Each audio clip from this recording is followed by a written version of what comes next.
From the YBA Phoenix Fitness 24/7 basketball facility in Rockland, California, it's Bout That Life podcast with your host, Coach C.Collins and Coach MJ. Get it started. 3, 2, 1, let's go. Hey, welcome to Bout That Life podcast. I'm Coach C.Collins. Coach MJ, GGT. And we welcome you to our show. If you've been watching, you've been listening, I know on the audio side, I've been seeing we're getting a steady stream of people checking us out. If you're checking us out on the YouTube side, thank you as well.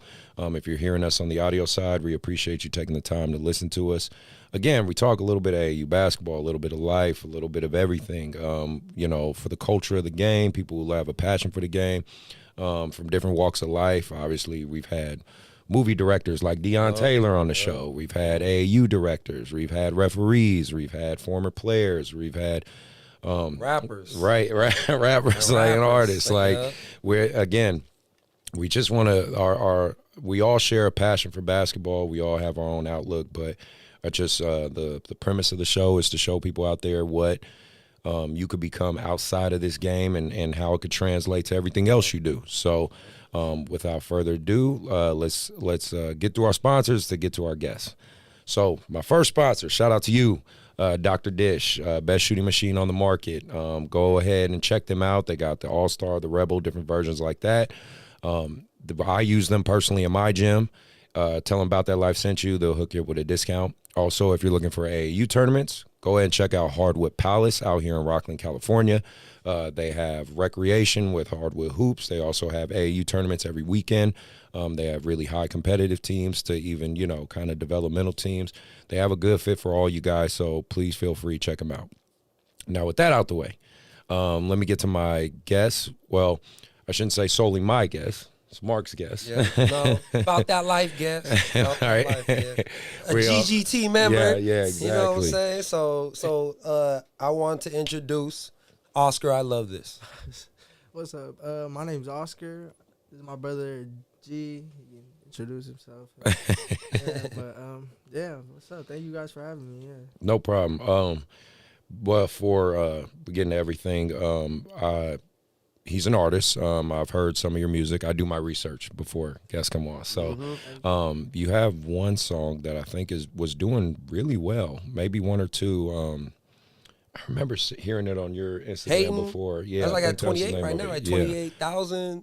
For the music video. Yeah. And then how's everything? Like, I'm assuming like streams. Is that one of your top songs right now, or streaming wise? Yeah, it's one of my top songs. But lately, from the last project that I dropped, that's been doing better. Yeah, than the single. Yeah. Okay. Nice. Right now, that was still like the top one. Yeah. All right.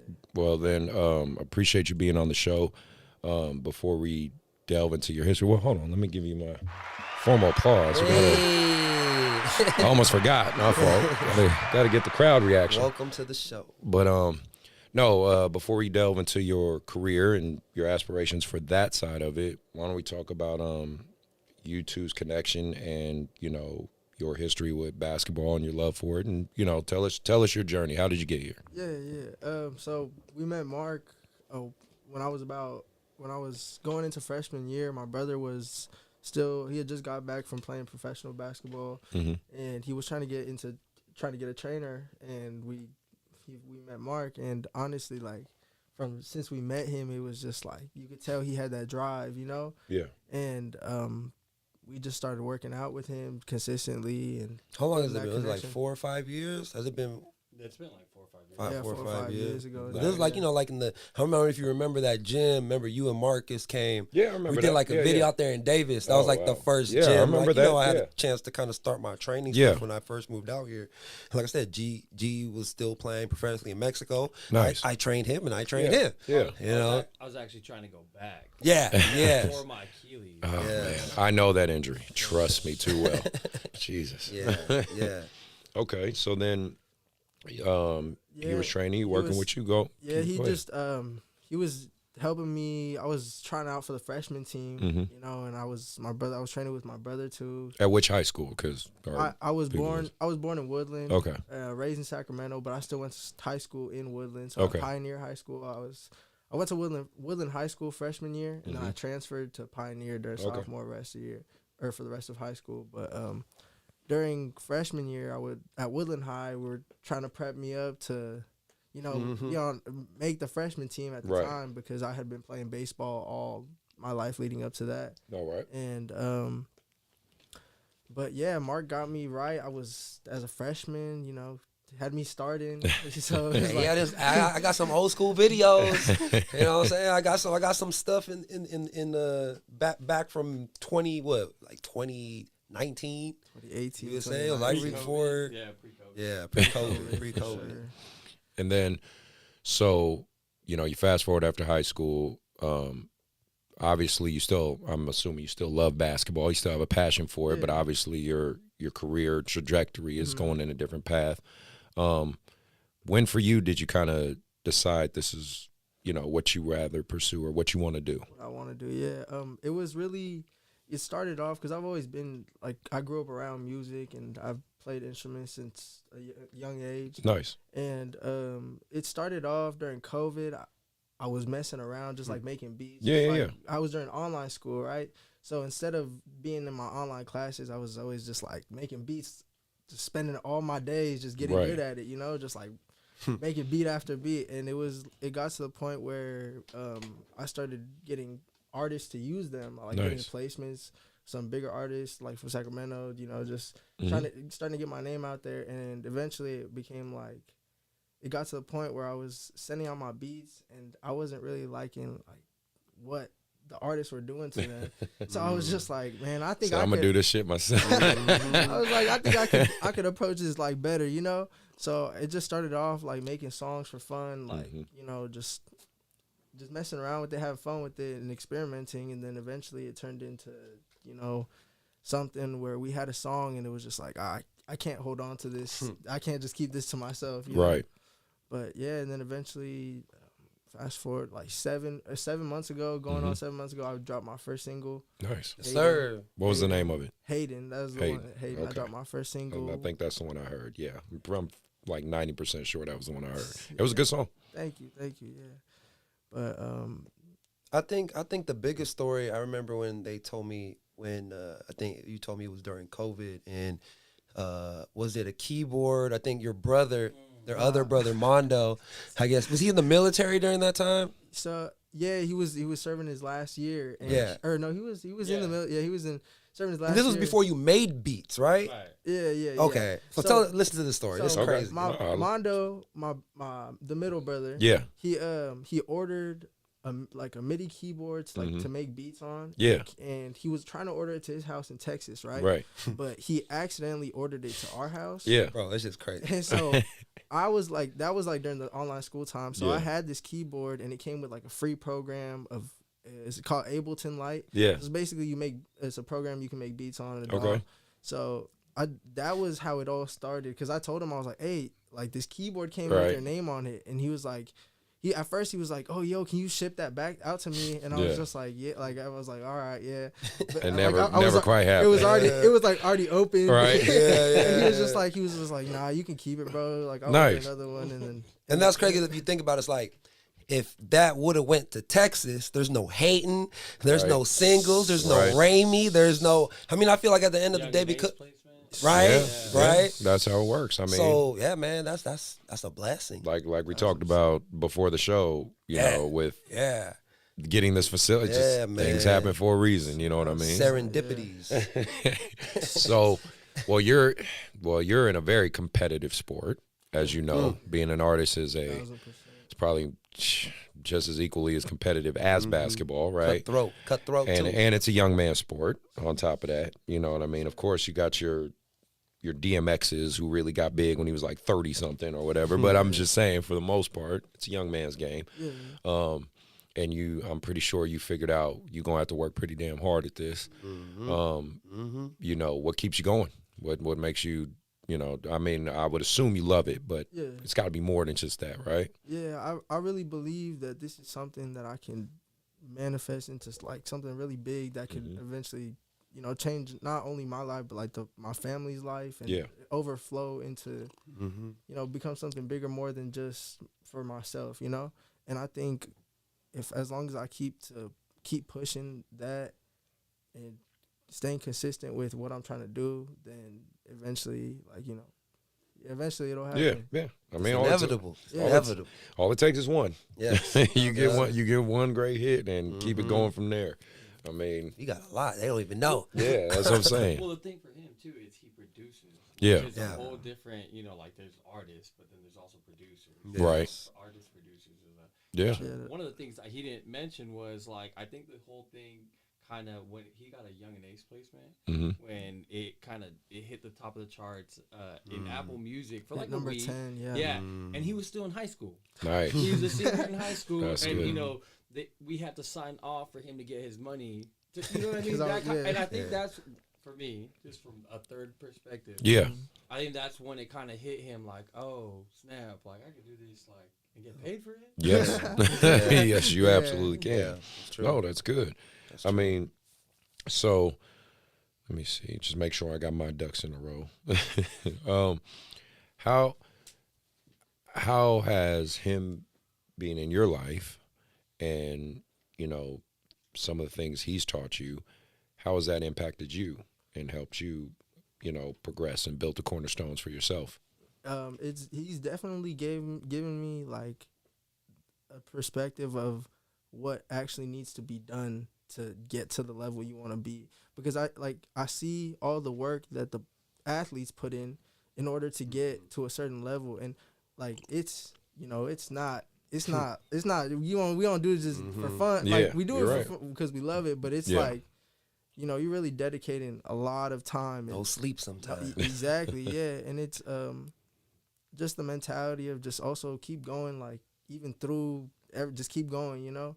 And yeah, it's just helped me just stay motivated. Even just being around him when he talks to his athletes, he gives them life advice of just like, Yeah, that's what he's trying to do. yeah, I get it. Yeah, no, 1000%. So it's definitely helped with my work ethic, I feel like, too, like being consistent, you know, and like even like seeing how much he emphasizes like repetition too. It's just because, you know, it's like chopping wood, you know. Yeah. It's like chopping wood. The more you do it, the better you get at it, and the easier it becomes, you know. You're only 18. You're only 18. Right. So 10 years from now, when you're 28, it's like, you put in the work. and that's one of the things that I love about him and like his family, like them, you know, like one thing that we haven't brought up is like, you know, like there's no GGT Productions without them, you know, like G is my business partner.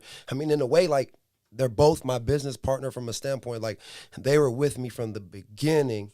I've seen before the music, you know, to see where, you know, we was trying to make him a killer, you know, on the court, you know what I'm saying? And I know that at the end of the day, he's taken a lot of those life lessons from his brother being a professional athlete, playing in Mexico, going through the things, meeting me and me sharing my story, me training him and him being around Marcus Jopi, who's a high jumper at Kansas State, being around Myron Amy, going one-on-one against Myron and Jaden and Noah and all these kids who just like him, where, you know, we've had MJ on the show and Kendall, he was in the trenches with those kids. So Nice. to see him now is very inspiring for me, because like, of course, I know that, you know, he looks, because me and his brother, we are older, we've gone through life. I know we are leading by example, but even with somebody like him, which, you know, even though he's young, like that also kind of motivates me, which is to me what I say, like, when you have a kid where there's a lot of very talented kids, right? And again, there's different genres, different styles, you know. Yeah.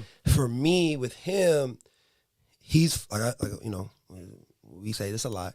He's sticking to the blueprint of how to do it the right way to go along with his talent, how he's guided, the environment that he's in. Like, he's doing it the right way. Good. And at the end of the day, I feel like if he keeps doing what he's supposed to do, then yeah, like I said, he's gonna show that everybody, no matter of background, where you're from, if you really work hard at what you love, just like me and you know what I'm saying, just like his brother and everybody else, and then yeah, like I said, it's inevitable. You know what I'm saying? Like, he's gonna be successful in life. Man, one thing I've learned, especially, and it's just me talking, period, as a OG looking at the evolution of music and hip hop and everything else. Like, you know, your background don't matter, man. It's if you master your craft and people like it, you'll be just fine. Nope. Drake was from Canada. Yeah. And, An actor on the grass. right, Yeah, exactly. right. Like, it don't matter, man. Just as long as you got a passion for it and do it the right way, I think you'll be fine.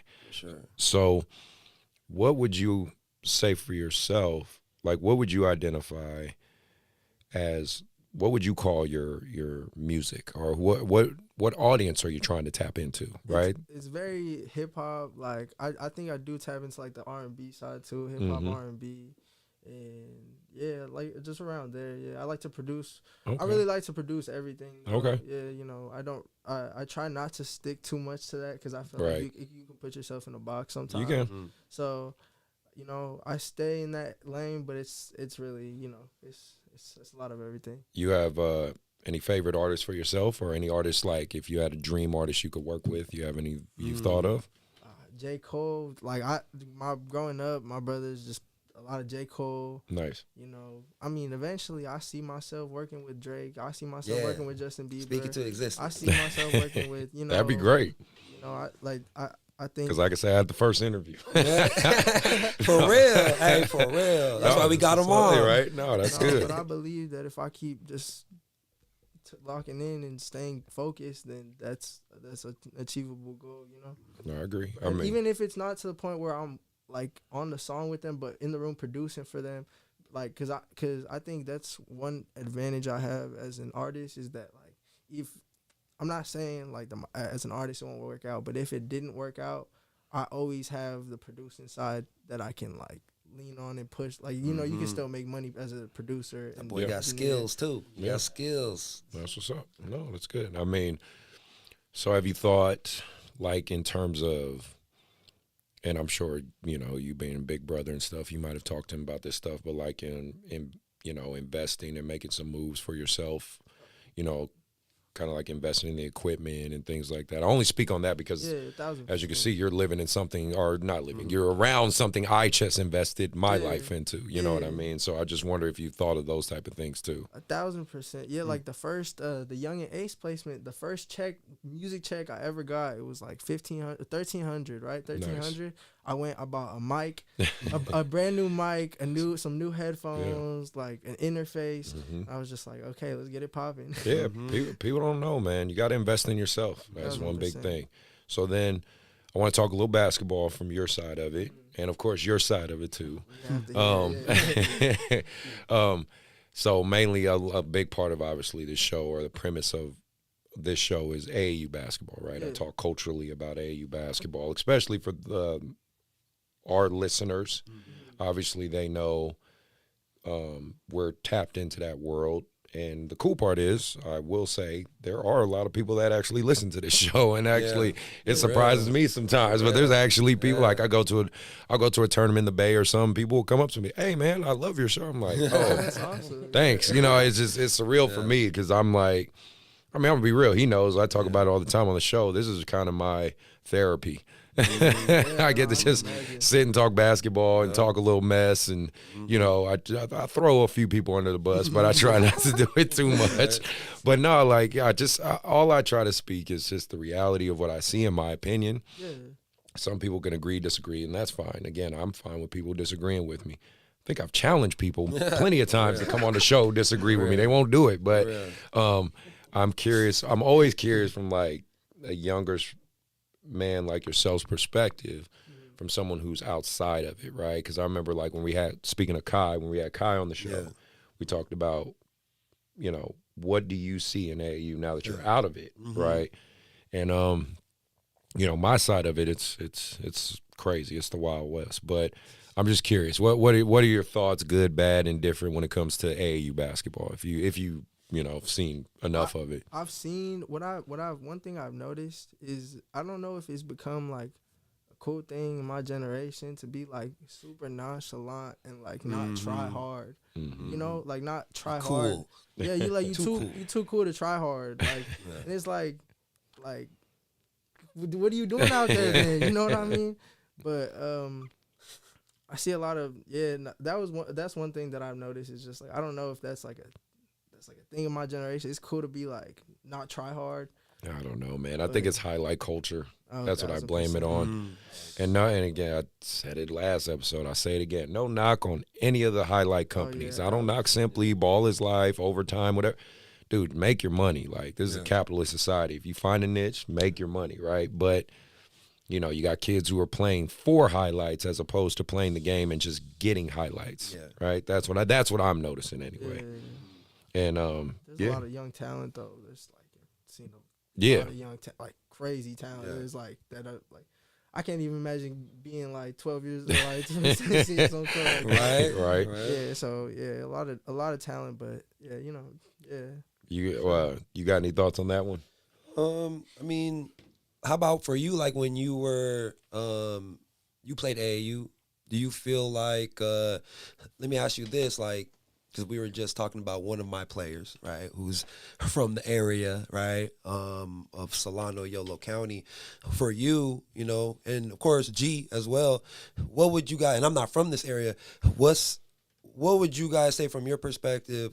The difference, whether it's mindset, athleticism, maybe lack of resources from the areas like Woodland, Dixon, Winters, you know what I'm saying? Maybe even Davis. I mean, Davis is big. They got money. But and then you come out here, Sacramento, and you got facilities like this.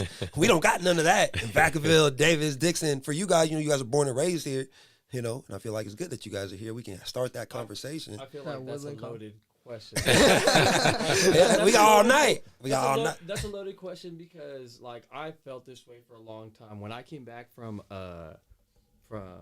playing college basketball, I wanted to coach in Woodland. It didn't work out. I tried, and I ended up like leaving because I didn't want to be associated with losing, to be honest with you. And I wasn't running things the way I wanted to, so I was like, because I was trying to do it from like the sidelines, you know, I didn't want to take the whole head coaching responsibility, which is a lot to be a head coach. Mark and I tried to coach an AAU team. What was that? During COVID. Oh, remember that? Yeah, I remember. He was helping. I remember that. Him before we started. I said, "This is some shit you don't really know." He told me too. I told him, "I'll go with you, bro, but don't count on me full time." Because so I'll let you know when after ARC, I played at ARC. I got I only had a couple schools after AR. Asking about me. I ended up going to NAIA in South Dakota. Okay. And then after I played there, I still had a semester left, so they offered me a position as an assistant coach, like a grad assistant. Basically. They gave me the title of like player development. Right. So I actually got to see like firsthand what a college coach really goes through. Like his mortgage is on the line. Of us winning and losing. You know what I mean? He's staying up. We're coming back on the bus, and he's watching the game film. You know what I mean? And as a player, I would sit in the back, and I'd be like, man, fuck the coach is tripping. This and that.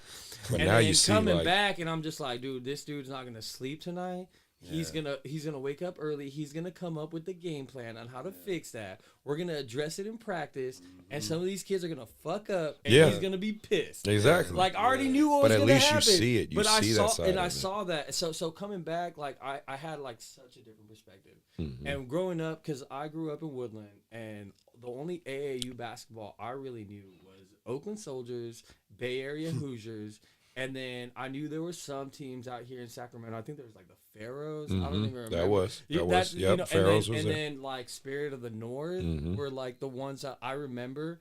And then I got lucky because I trained with Gus. My dad met Gus. Shout I out don't Gus know. Shout Armstead, out the Gus. OG. And my dad like put me there, and for somehow I ended up on Phil Handy's AAU team. Nice. Flying out to freaking Vegas, Mm-hmm. and that was like my first really experience of like playing that AAU circuit, and it was fun. I loved it. I did really good. I had Portland State coach come up to me and ask me for my ACT, SAT scores. I was like, I don't know what that is. and this is why I really love Mark and what he's doing, because if I would have had someone like Mark around when I was younger, like I would have been like, oh, 4.0 is cool because now I can get accepted to Exactly. schools. I didn't know that shit. I thought I came from a generation, well, it was dumb.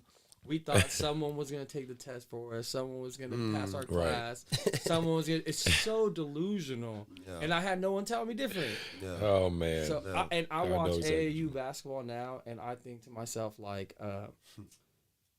I don't know, what is it, like gaslighting? Some of these coaches let these kids just do some stuff, and it's just like, man, you need to teach these kids how to play defense. Yeah. Shell, you need to stop what you're doing. Right. Do layup lines and shell defense. Mind of a coach. Right, and that's it, Well, well, you saw in my practice. Right, like, no, I loved it. Hey, they was moving. I was like, okay. And then what you told them about, we're not going to let them rush us. We just want to break the press and then take our time and run the offense. Like, that's a concept they're still teaching in college. Yeah. You know what I mean? Yeah. And if you can't do that, all right, and I try to teach it in, an AAU setting, right? And it's like, like, to get the kids ready for college. Exactly. And that's kind of the flip side of it, because what I've realized doing this, there's high school coaches that don't necessarily teach this stuff. I assumed they did, but I found out they didn't, because I get the kids after their high school seasons and they don't know shit.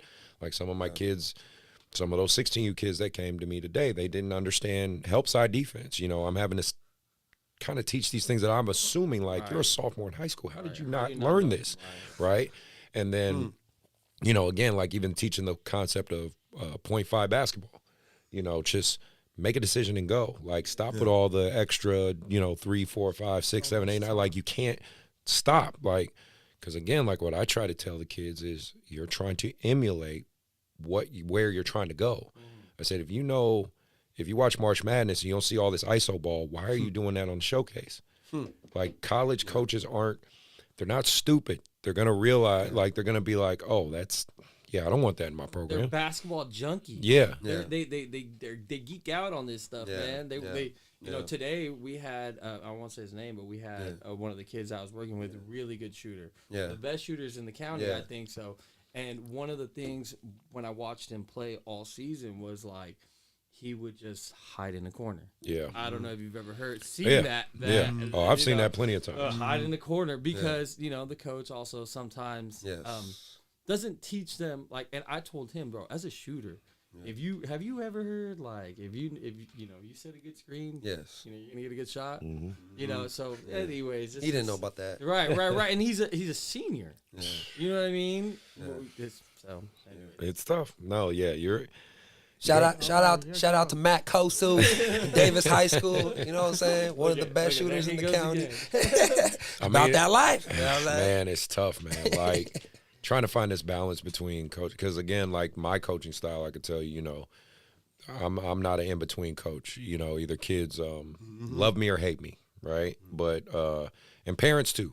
But I'm gonna be honest with you. You know what I mean, and give my honest opinion and teach the game at least the way I think it should be taught the right way, like Matt was last episode. Saying, and that's why you guys are successful. Try. That's what I'm saying. Because even speaking of that, and just kind of segueing into a little bit of that, so my 16U was supposed to be like really good this year, and unfortunately it kind of fell apart a little bit. Like, I still obviously have my team, but like I lost a lot of my heavy hitters, right? And that's something I was going to get your guys' perspective on. So I lost Eli Willis. He went to Yellow Jackets. That was the kid from Whitney, the Polynesian kid, really athletic. He decided to go to Yellow Jackets. I guess they're telling him they're going to give him a scholarship to USC or something. I mean, I don't, whatever. Directors and coaches are going to say whatever. And then I lost Mark to Jalen Green Elite. I lost Muhammad, I think, to either Soldiers or Jalen Green Elite.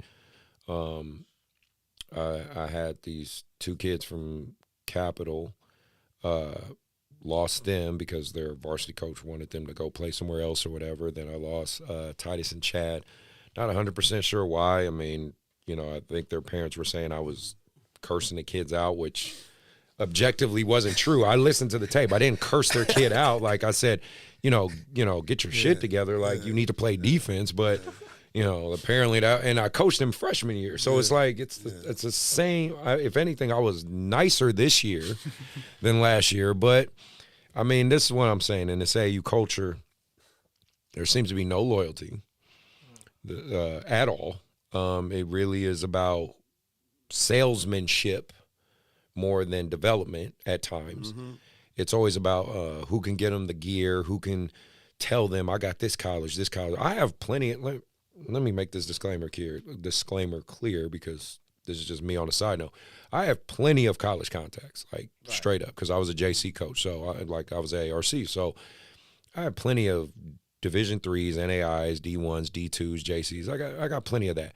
But I'm not going to make a phone call for you unless I really feel you're ready for you know what I mean? Like, but so many of these coaches are telling these kids, oh, you're athletic, you can dunk, and you're going to make my team look great. I'm going to call this. I'm going to have D1s ready to, give you an offer as a sophomore. Like, how much sense does that make? If we're really looking at the perspective of college right nowadays, with the portal. You have the transfer portal, you have JC, you have prep school, you have high school seniors and juniors, but somehow as a sophomore, you're going to get D1 offers. I'm like, well, I can't say no, that's not going to happen because I don't know if you got that kind of power and that kind of pull. You got that kind of juice, hey, more power to you. But I have some good influence with my college coaches, but I ain't got that kind of influence. Yeah. There's not one sophomore, not one, that I'm going to get a D1 offer. That's just not going to happen. Yeah. So I don't know. I was just curious your guys' perspective with this whole culture of AAU of no loyalty, everybody renegade, everybody's for themselves. In a team sport, that's what doesn't make sense to me. You play a team sport, but all you're worried about is yourself. Why not do an individual sport? That's always what I say. Do boxing, do track, do golf, do tennis. Then it's all about you, right? Yeah. But in a team sport in AAU, it's become a very much me-centric mindset. Yeah. So if you guys got any thoughts, feel free to open up about that one. Boy, venting today. Yeah, a little bit. I mean, my thoughts, it's not just AAU basketball. It's like that with society. Yeah. And that's a whole different podcast, I think. You are right. You are right. But as far as like AAU goes, salesmen. It's tough, yeah. I mean, you guys, like you said, you experienced some of that with your AAU. Yeah, man. So I don't want to do it again, man. Period. Like, nah. And that's why I give you a lot of credit. Training in AAU is different. Yes, the training world is way different. For sure. And yeah, that COVID year, I will never forget. I warned them. You know what I'm saying? I warned them. The relationships I built with certain parents kind of, not that it changed, but, I had a different perspective. But right. I don't know, man. I feel like, it's tough. It goes back to, even the conversation we had last time with Matt, about the transfer portal, even with the AAU stuff. You got to adapt. Exactly. You know what I'm saying? Like to me, I feel like, like what you were saying with some of the kids who are not playing with you anymore. You know what I'm saying? Whether, it's you got to move on, they got to move on, and at the end of the day, it's like I wish them all the best. It's just obviously it's not the right fit. It's not the right fit. Yeah. Exactly. And I feel like the kids that are still here, you know what I'm saying, and that you're continuing to develop, I'm assuming for you, you're seeing those seeds grow. Mm-hmm. You know what I'm saying? And I know at the end of the day, like this YBA does what they're supposed to do. So do my best. What do you think? You being the young guy here, you fresh removed from all that. What do you think? I think it goes back to like the being me centric. Like a lot of it's bad. I think, but it also goes to like social media. I think the way my generation grew up with social media has to do a lot with it. Yeah. Because, like, I remember kids having phones in, like, 5th grade, like, 4th grade. Like, you already had a Snapchat. Yeah, it's true. Like, an Instagram. So I'm just like, I think that has to do a lot with just the way that my generation thinks and just moves now. But it also goes back to a lot of business, you know, like In the music, do you see that? Oh, Switching up. oh man, it's like it's bad in the music industry. It's like No loyalty. no loyalty at all. Like you can make us. I'm not gonna say names. That's fine. But That's fine.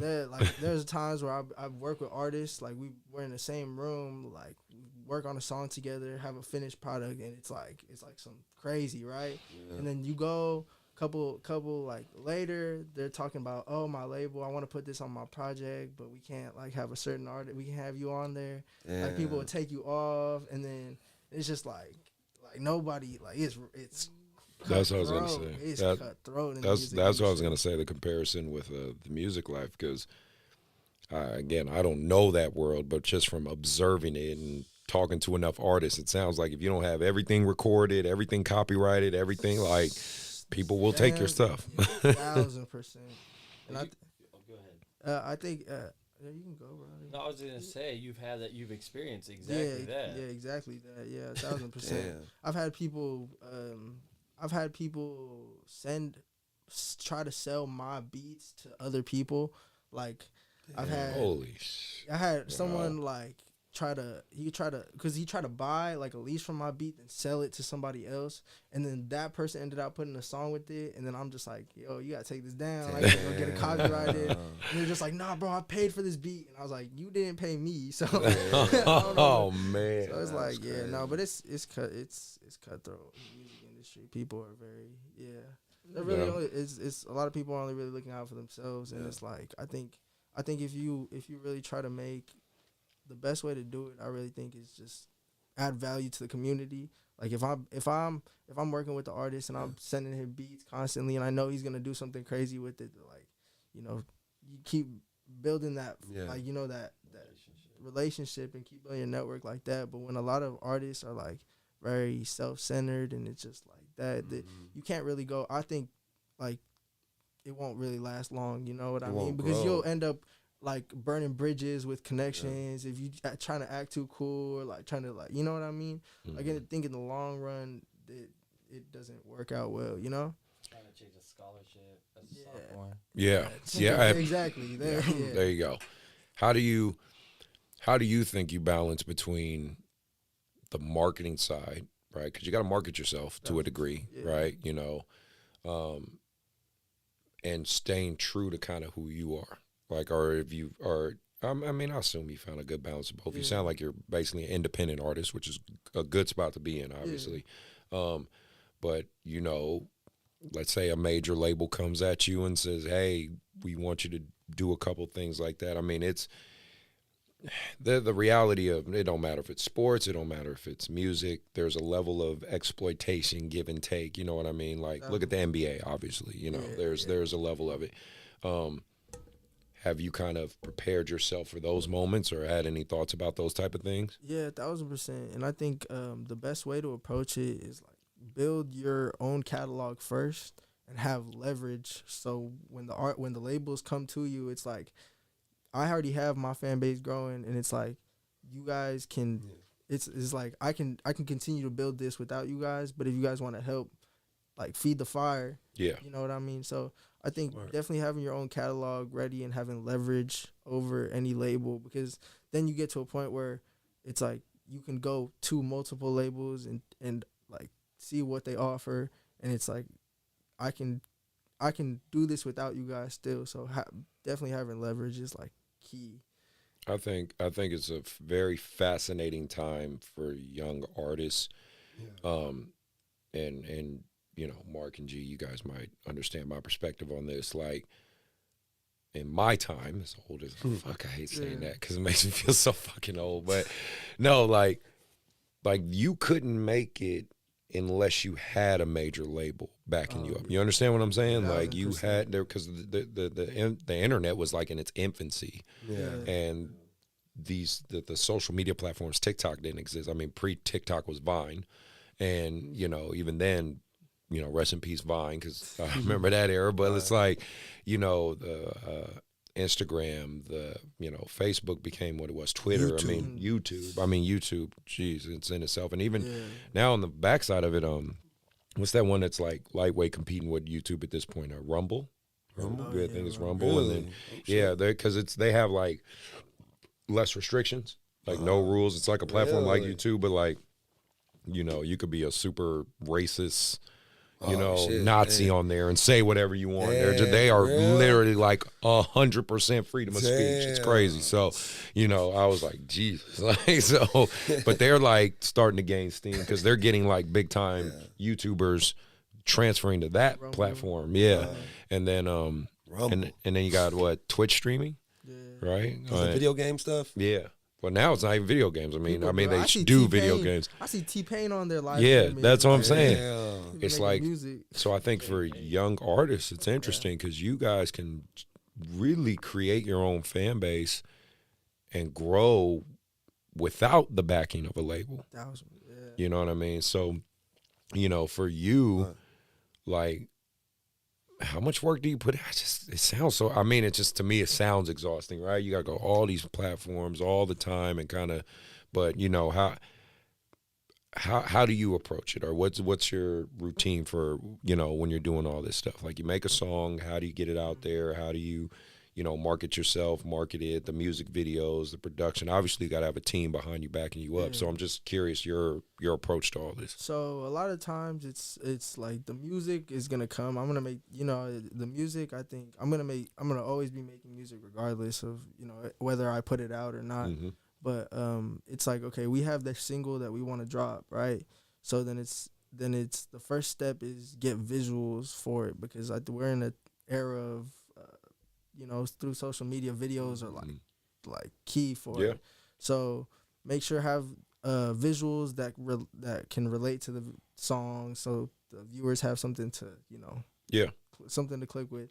And then after we get the visuals, putting out the songs is easy.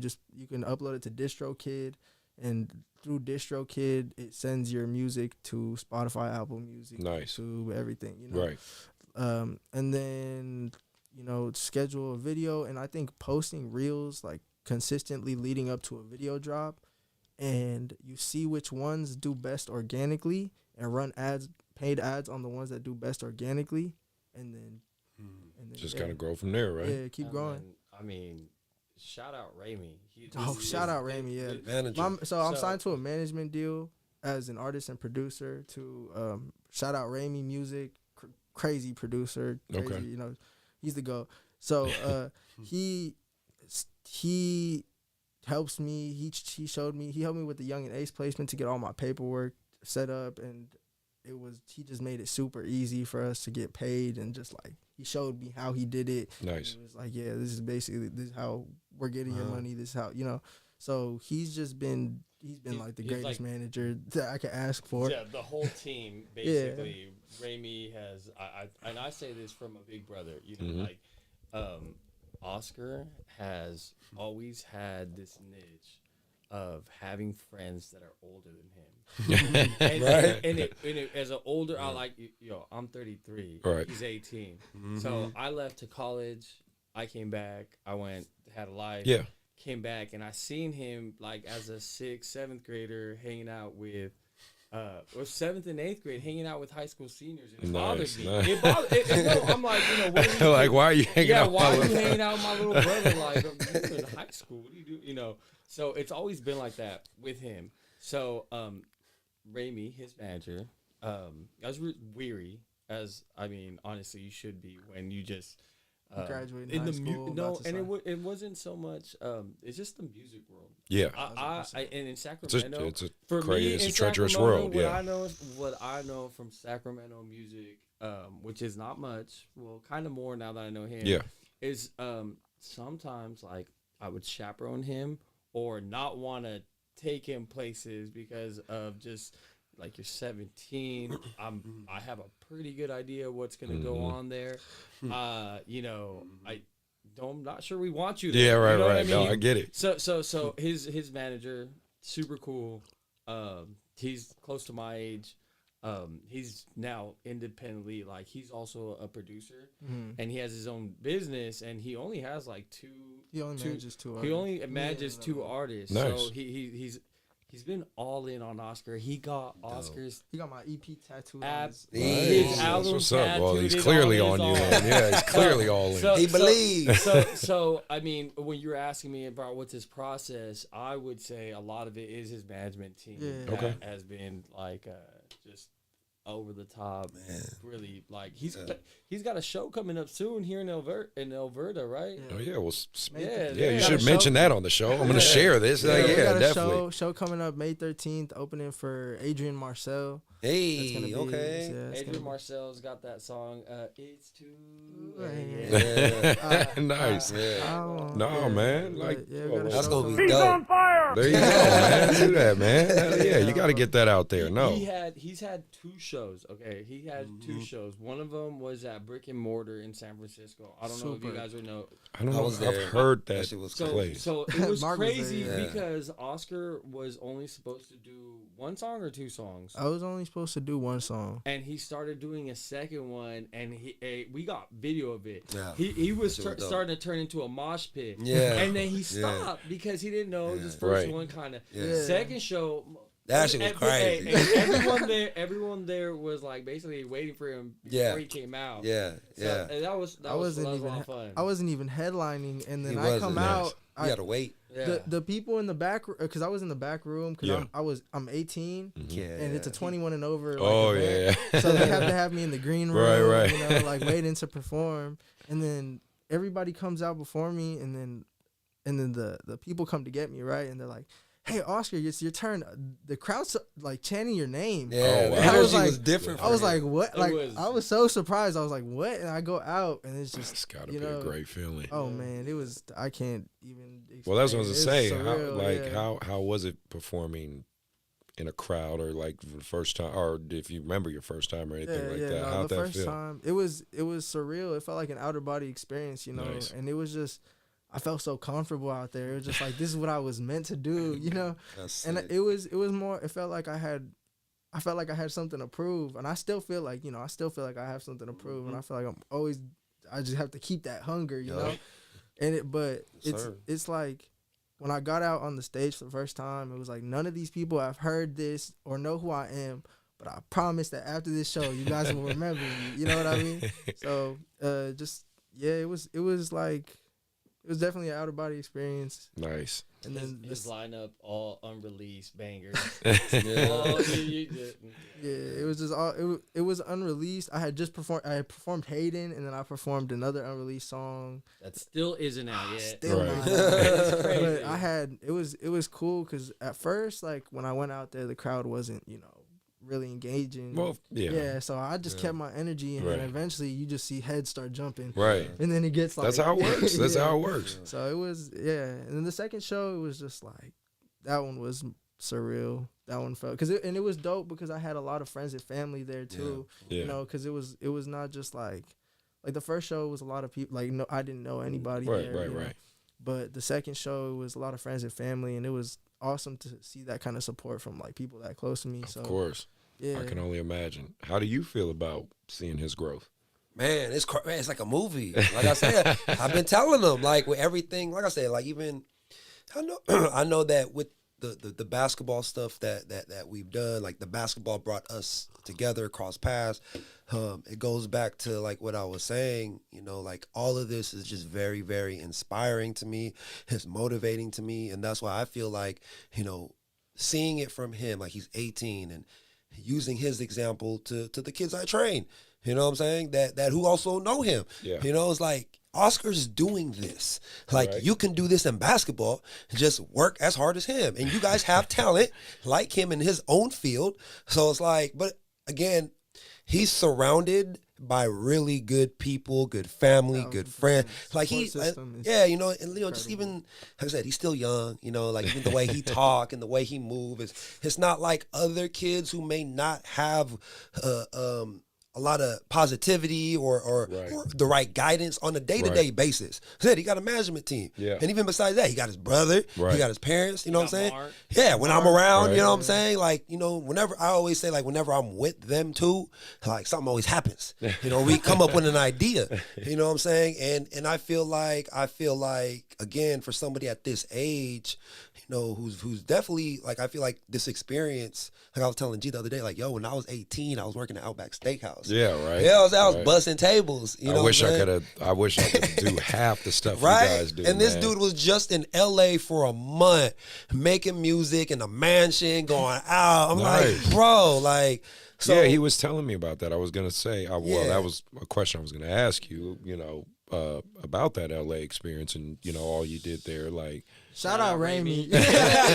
Shout On out Raimi, point, bro. on Hey, point. shout out Raimi. You splash for got him. I don't know you, but I'm gonna give Raimi- splash for you. Raimi is- But no, So he got us this Airbnb in straight up in the hills. Like, Nice. Just straight up is like it's a 3-story Airbnb. We had there for the whole month. working. I brought all my studio equipment and just had like I was locked in that Yeah. Airbnb for like a month, like just straight, just working. it's like Kanye West. What was that? Yeah. And He what was like his first went to a album? stadium, or was he locked himself up No, in it's, jail? he was saying all summer. He was like, I'm locking myself in the room all summer, making beats all summer. Damn, why am I not thinking what song that is? But I know the damn song. Graduation? Yeah, graduate. It might have been graduation, but either I know it's from his first album. But even still, yeah, I get the idea. But no, go ahead, keep telling me more about tell us more about that process and everything. So when I had got there, like the first day that I got there, I don't know, it was like something in the air. I went, if you listen to my project, the Glad You Left project, I just dropped out on all platforms, by the way. Yeah, sir. promote yourself. I got the merch on. Yeah. The track Definitely list on the promote back. yourself. You know, but it was the Trippin' 2 song. There's a song called Trippin' 2. Mhm. It's one of my favorites on the project. The first day I got there, I made the beat in less than like 30 minutes. Yeah. And then the song just kind of happened, you know? Mhm. So it was a really cool experience. I felt like there was just creativity in the air while you're out there. And it was dope. I got to work with a lot of cool artists, producers, Nice. build my network, you know? So that was a really cool experience. Shout out Raimi. Got to, I mean, it seems like the key is to grow laterally, right? I'm big on talking about that. If you one look step at a back time. other episodes, I definitely say growing laterally is always the best way. You know, shout out to Joe, my producer, who makes these amazing videos, and he's always on Instagram. So please follow him too. But when I met Joe, and it was funny how I met him because it was after Ty had ghosted us. However that happened. But Joe met him, came in, and he's been consistent and been making great stuff and producing this podcast. And I told him no different than what I've told Mark when I first approached him with doing this. I said, if again, let's just say I talked about it on Deion's episode. He's a big proponent of Deion. Always shoots me a text. Shout out to him, Deion Taylor. He does movies. And he just did Fear. I haven't seen it yet. I need to go check that out. I keep telling him, but he told me, he said, look, man, like, this show's gonna be compared to the Joe Rogans, the All the Smoke podcasts, all that. He said, but the thing is, you're producing a product very similar, if not, just as good, with the limited resources you have, right? And it's as I grow, as I hopefully grow, and he grows, I want them to grow with me. Let's just say one of these episodes gets super viral, and people are like, oh, who's this show? And next thing I know, I got 500,000 subscribers or some crazy stuff like that. Please believe the guys I'm taking care of are the guys around me, right? So I look at it similar for you. You got a guy who's invested in you and wants to grow with you laterally. And to me, that's always the best way to do it, just me personally. Obviously, if someone from the top reaches down and helps you, that's great. But the likelihood of that is obviously very difficult. You got to be realistic and because you got to think if no one reaches out, I still got to get this regardless. Yes. You know what I mean? So that's 1,000%. Yeah. How much How much time would you say you spend on this? I mean, is it basically wake up Yeah, I want to know this too. you know, 6 a.m. and you're just what's the routine like? day in, day out? So it became wake up, go knock out the projects that I have, like, that I need to do, like that I'm getting paid for. I have to finish these, and then I take a break, go to the gym, clear my mind. And then when I get back to it, it's like a lot of times I just stay up as super late cooking up, because that's we live in Mexican. I live in a Mexican household. We got little kids, so it's like it's loud, and a lot of times, like, sometimes, like, later in the day at night is like the only time I can really record in my room, like, trying to knock out projects. So it's like I'll stay up till about like 1:30, 2, and then I'm just like, okay, go to sleep. Next day, keep going. Yeah. And it's become like, it's just.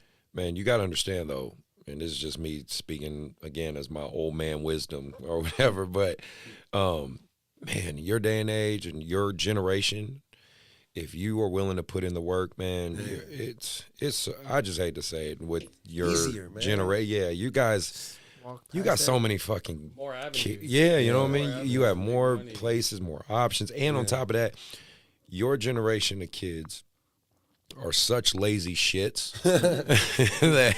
that if you just are willing to put in the hours, you're going to be so much further ahead than your competition. You know what I mean? Like, I still got to deal with, there's people around my age who work just as hard as me. I always got to outwork them, and, jokingly before the show, but he knows as well as I do. I don't sleep much. Like, I'm always going, but it's because I know I always have to be 2 to 3 to 4 steps ahead of my competition. But your generation, man, if you just put in the hours like you're doing, you're going to be fine, man. You're going to be successful. Because some people try it, for a little while, but then they realize how hard it is, or it doesn't happen instantly, right? That's the thing. Like, I've realized even doing this, I do this show, redo this show, because of our shared passion in basketball and just loving. I love to sit down and hear people's stories. I love to hear, meet new people and hear their journeys and stuff, and hear the things that tie us together. That's my love for this show. The idea of it ain't to become famous or to become rich. If it happens, great. I'm not going to say no to that. But most podcasts, what most people don't realize, most podcasts fail. First off, that's just hands down. Especially because so many people are doing it more and more and more. 2, usually I think it was statistically, I looked it up, after episode 7 or 8, people run out of content. Because, of course, the first few episodes, you're excited, you're talking. After a while, people run out of things to say, or they don't have the same motivation because they're like, damn, I did 5 episodes. Why am I not famous yet? You know what I mean? And we're on episode like 50 something, you know what I mean? And I'm still gonna keep doing this and keep loving to do it, because I love to hear the stories. Like, shout out to I'm thinking about it. Shout out to Kai Huntsberry winning with the NIT championship with his school, North Texas. You know what I mean? And when we interviewed him years ago, in that episode, he was talking about how he was doubting to continue to play basketball. That's crazy. He was doubting that, and he won that championship in the school's first time history. You know what I mean? So I could go back to an episode and look at that and go, damn. That was to decide that. Yeah. Just like I look back at his episodes with MJ. And, talking and Marcus about Jopey. like where I look back and I think, we were just talking about with him with track. Yeah. And now where that's Kansas taking State him. now. Yeah. And then talking about MJ, obviously, he's dealing with his injuries and whatnot, but still how he had a passion to go D1, because that's when he was at the prep school at the time. All right. So Scotland. That was really inspired. Like, I seeing it was one time we went to go record, just seeing it walk into the gym. Like San Jose? Gym, the empty San Jose gym, and just seeing like the empty rafters. It's like this was a product of hard work. This is a product. Yeah. This is what consistency and hard work will get you. It's just that was like those were like those changed my perspective on like what I was doing. Because you're gonna be walking up in there with crowds of people cheering for you, and that will happen one day, right? I want to get on to hot takes. So, obviously, I want to talk about the biggest hot take right now while it's fresh in my mind. Shout out to LSU women's basketball for winning the championship. That was amazing. Watching that game, a high scoring game at that too. I mean, usually I'll be real in women's basketball, I don't see scores like that. So I was very excited to watch. But we got to talk about the big main topic. Angel Reese, right, and Caitlin Clark. Everybody was making a big deal about the John Cena president, the Miss well, even Biden, pre-John Cena, it was Tony Yayo that did that first back in with 50 Cent and them. But getting their face, and then of course Caitlyn did the same thing, obviously the same taunting. The cool part was even in the press conference, she was like, I don't think Angel deserves any bad press or anything. She was a competitor. Women's basketball looks great right now in terms of having it on the forefront. Because I'm a proponent of women's basketball.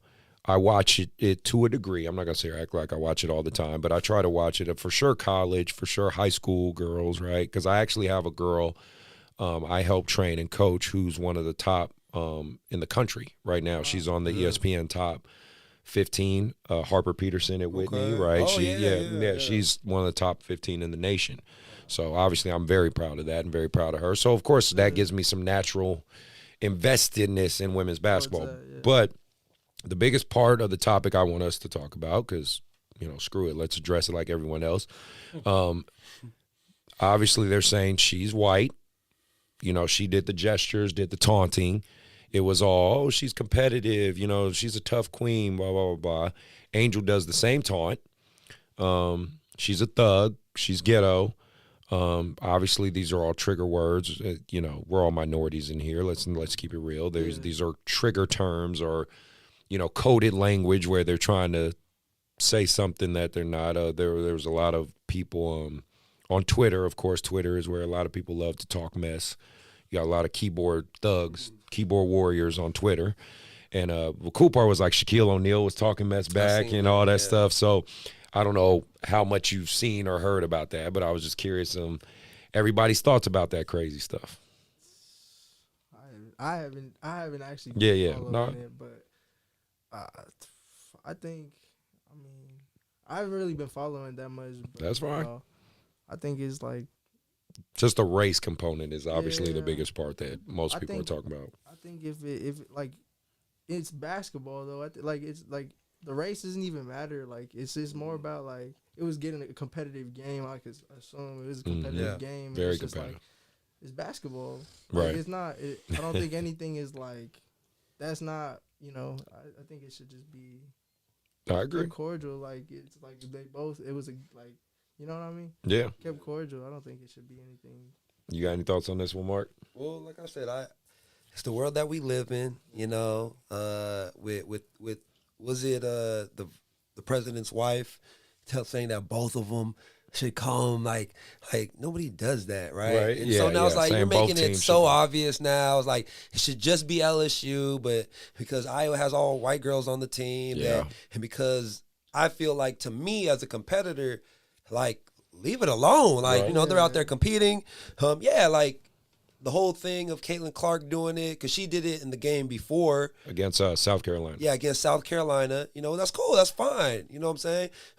And then with Angel Reese doing it, and she was doing it a lot. Yeah. But like she won the championship. Yeah, exactly. And Caitlin Clark was killing in that first half, so it could have went either way. So I feel like as a competitor, like people who play sports, who compete, because even with I'm happy that Caitlin Clark, went that direction of saying like I'm not tripping. Right. She could have been like, yeah, man, she could have been a sore loser. She could have really created some big drama, but she knew as a competitor, because she out there talking shit too. Yeah, you know what I'm saying? That it's okay, but for us, like you said, social media, the day and age of where we're at right now with race and everything like that, it's something to talk about. Right, they're looking for a way to make this, a narrative. A narrative, and they feed the flames. And I'm sure some people did, and because I didn't go through the comments, but I can only imagine. Oh, I saw it. I researched I can only imagine, it was pretty bad. And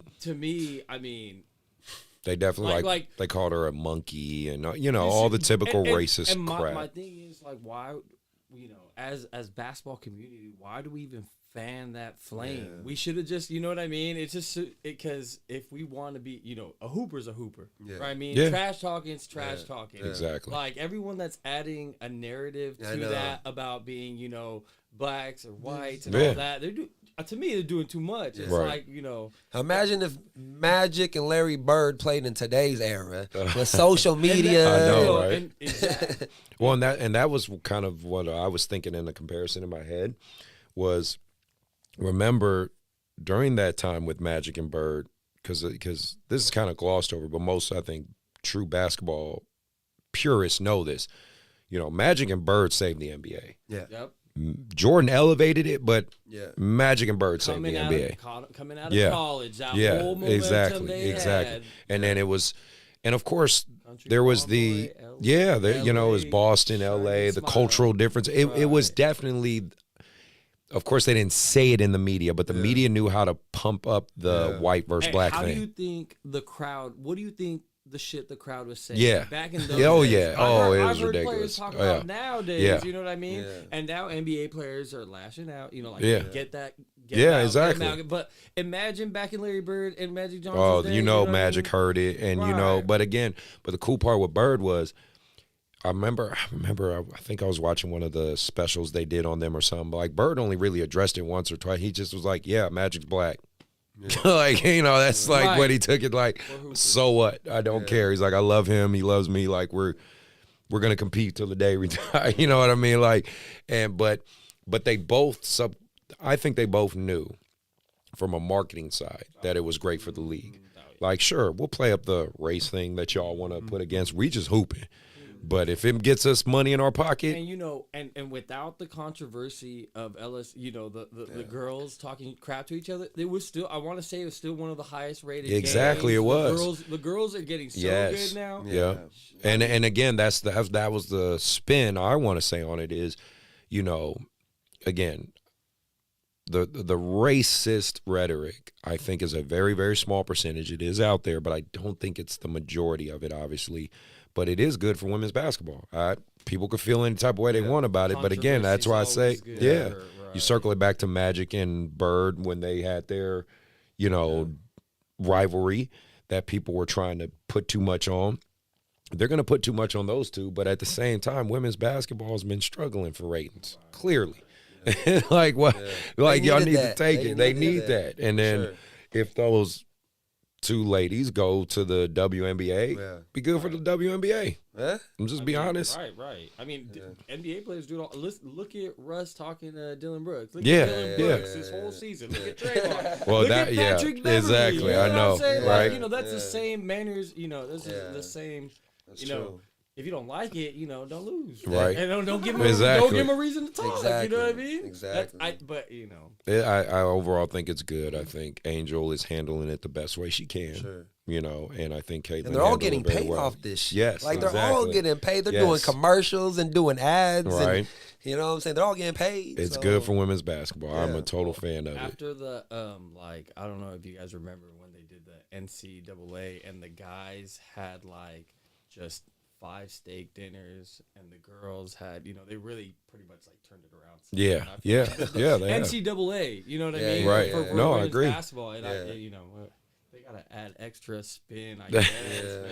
And It, yeah, like it was a reach. I get it though. Why, why people were upset? yeah. Because anytime you go to the comment section, Yeah. bunch of You go to keyboard- Twitter, it's terrible. Keyboard thugs, Yeah, like you yeah. said. They won't say that shit in No, person. no, of you course know? not. Of course You ain't not. gonna say No. that shit in person. And they make burner accounts and all that Right, stuff. I yeah. mean, it's it's just the world we live in. Some people might say it in person, but That's a very small percentage. Right. Very small percentage. Well, it's funny you mentioned him because that was gonna be one of my topics for the next subject. Talk NBA and all that good stuff. Dylan Brooks, he is clearly trying to make himself the villain of the NBA. Yeah. Is he going too far? No. Okay. My thing, no, because he only has one shot at this. Yeah. You True. know what I mean? Yeah. He's building. He's not a Sure. bad boy from the Pistons, but Yeah. look at they're still the bad boys from the Pistons. Yeah. You know what I mean? That's true. I don't know though, cause like Don't I'm like gonna be real. I'm gonna tell you. I'm gonna Nah, give you you. don't This like is 'em. this is my pushback on it. Beat a villain all you want. That's cool. But he fucked Gary Payton Jr. up, and that pissed me off because I'm a Warriors fan. Like hurt him. Yeah, remember in the Last playoffs, year. he hit him in the back of the head and fractured his elbow from that. That's like, and then like when he nut shot Donovan Mitchell. Those are the things I think you're taking it too far. Well, to I me, mean, if you're gonna go down that road, Draymond kicking, I don't know. yeah, I don't think Draymond was right too. I don't think he was right. I don't think he was right for doing that to it's LeBron always- or Steven Adams. I was like, Draymond does too much. What about and Grayson Allen? He's Yeah. always- And I think Grayson Allen needs to get knocked out one good time. There's a few players. but Dylan Brooks, the thing about him is I was ready to like man, you're doing too much. And then he had a game where it was like 24 points, a couple of big dunks, and it's Yeah. just like, well, fuck. Yeah. man, I He can can't actually really- play. I That's can't what I say give shit, credit you to know him. what I Yeah. mean? He But, can actually play. I will not take that away from him. he might have a career in the WWF after Right, WWE that's true. afterwards, with Draymond. But He's trying to market himself very well. If you were in that opportunity to take advantage, Yeah. is it taking it too far? No. I mean, hey, But listen. it's annoying. It's shit. it's annoying as shit. it's a business, Right. and at the end of the day, controversy sells, right? Yeah. So I do not deny this. I'm in the business of basketball too. Like I told you, little Timmy, he's got to get his due. So I guess What would you say to Dylan Brooks if he went through your program and now he's acting like that? What would you say to him? Like if he was one of your the way I market him, former YBA player Dylan Brooks is out in the NBA looking amazing right now. You know what I'm saying? You're part of his camp. Exactly. Like, hey, man, you're doing just enough. He is definitely one of those guys. You don't want to play against him, but you don't mind him being on your team. That's hilarious. That's you got any thoughts on that one, No, Mark? it's just funny because, like I said, like think about who Dennis Rodman. I'm not gonna put Dylan Brooks with Dennis Rodman, Right, but I feel like it's He has those elements. I know what you mean. and then just kind of like looking the way he be moving on and off the court. It's 2023. He understands social media. He understands that again, like we've seen Patrick Beverly do stuff like this. Where again, like the Memphis Grizzlies team, I feel like overall, right? First of all, it's off their leader, who's really, really good. Really good. But at the end of he got issues. But he learned from him, he hopefully. definitely does, but it's like he is this generation. Yes. You know what I'm saying? And so now Dylan Brooks, he's being inspired, right? And that's just who he is as a player, right? And then now you see it in all the other players where they're all trying to all get kind of brave. And, I see Desmond Bain out here trying to fight LeBron. Like, come on, man. You know what I'm saying? But I feel like, again, to me, it's just got to adapt. Like, this is the new generation. It is. This is NBA basketball, and to me, it's like, man, I'm trying to figure out, like I said, I'm trying to adjust the way I talk to kids and train, but at the same time, how do I utilize, social media and trying to highlight these kids who are all different, you know what I'm saying? And really just, because like I said, I feel like what messes up a lot of OGs and old people who are, get off my lawn kind of thing is like, man, like 20 years from now, 30 years from now when you're not here, this shit's going to keep being like this or evolve even more worse. Yes. You know what I'm saying? Remember when our parents were talking about us, Yeah. with the baggy pants and the tall tees. The tall tees. The fat laces, the big earrings. The Jabos. Yeah, man. So Our clear Air Force Ones. yeah, You ever had man. those? I say Dylan Brooks and all this stuff, man. It's just evolution, man. Everything is just kind of moving forward. It's just how it is. Yeah, I agree. Well, outside of Dylan Brooks and whatnot, I want to talk about the Sacramento Kings because I'm not a Kings fan, but the Kings are legit doing their thing, man. and he's obviously a Laker fan. Yeah, man. I'm not I'm worried. a Laker fan too. Yeah, like, okay. We From right there in Kobe. the hunt, man. Yeah, it's Give us true. the Kings the first Tied- round. tied for sixth Let's see right what now. happens. The Kings, Well, Oscar, what's your team? You're a Laker fan too? Yeah. Okay, all right, Laker fan. Our whole household kind of. Okay, all right, fair enough. I mean, hey, there's a team to root for, and it's that I want to meet a random Clipper fan one day. That's who I want to meet. I went to school in South Dakota, and there was a random Kings fan out there. Oh wow! Shout out Luke Bamber. I don't know if he's watching this, but yeah, I was just like, "Why do you like the Kings?" He's just like, "I don't know." I like the purple. I don't know, but how amazing is what Mike Brown has done though? Coach of the year. Give him Coach of the year for that. There's just I credit to him because, well, yeah, I mean, it's just I think coaches, especially NBA coaches, obviously unless they prove themselves through the long run, I think people just don't understand how much they are a factor, right? Because I think they get this premise of they're all professionals, they're all getting paid millions, they don't need direction, they know how to play basketball, they should just do it. And the greatest music needs someone to orchestrate it. You know what I mean? Like how people approach when it comes to sports, coaching is definitely a thankless job, right? Nobody's, trust me, I hear how many things I did wrong before I hear anything I did right. You know what I mean? And I can win the game and win a championship, and I did something wrong. So it doesn't it's just the nature of the beast. But guys like Mike Brown, you know, who literally shifted the culture of someone or something like the Kings. I mean, he has De'Aaron Fox believing he's the greatest player in the league right now. And sometimes that's all you need. Like he is. No knock on him. Like he is playing out of his mind, but for him to like really step in and get him to believe that. You know, I just think that's a huge reflection. And Mike Brown's been around. Like he's coached Kobe in the Lakers. He's been on those LeBron teams. He's been an assistant coach for the Warriors. Like not saying that the Kings gonna win the championship. I'm just saying, like, you know, he's doing a really good job. He shifted the culture. The Kings have had they've been really close and all my friends that are Kings fans, I'll tell them, I'm like, oh yeah, you know, you guys are really close. Right, you know. And this year, I mean, shit, they're making a run in for the conference. Well, they just won the they won. They clinched the playoffs. So wow, can't believe it. We'll see what happens. Right? First round. See, you were too young to even know when the Kings were good. My senior year of high school was the last time they was in the playoffs. Right. It was 2006. It's funny because I'm in real estate. I'm a realtor. And one of the most followed Sacramento appraisers put a graph up the other day of home prices in Sacramento and the Kings winning record over the last whatever.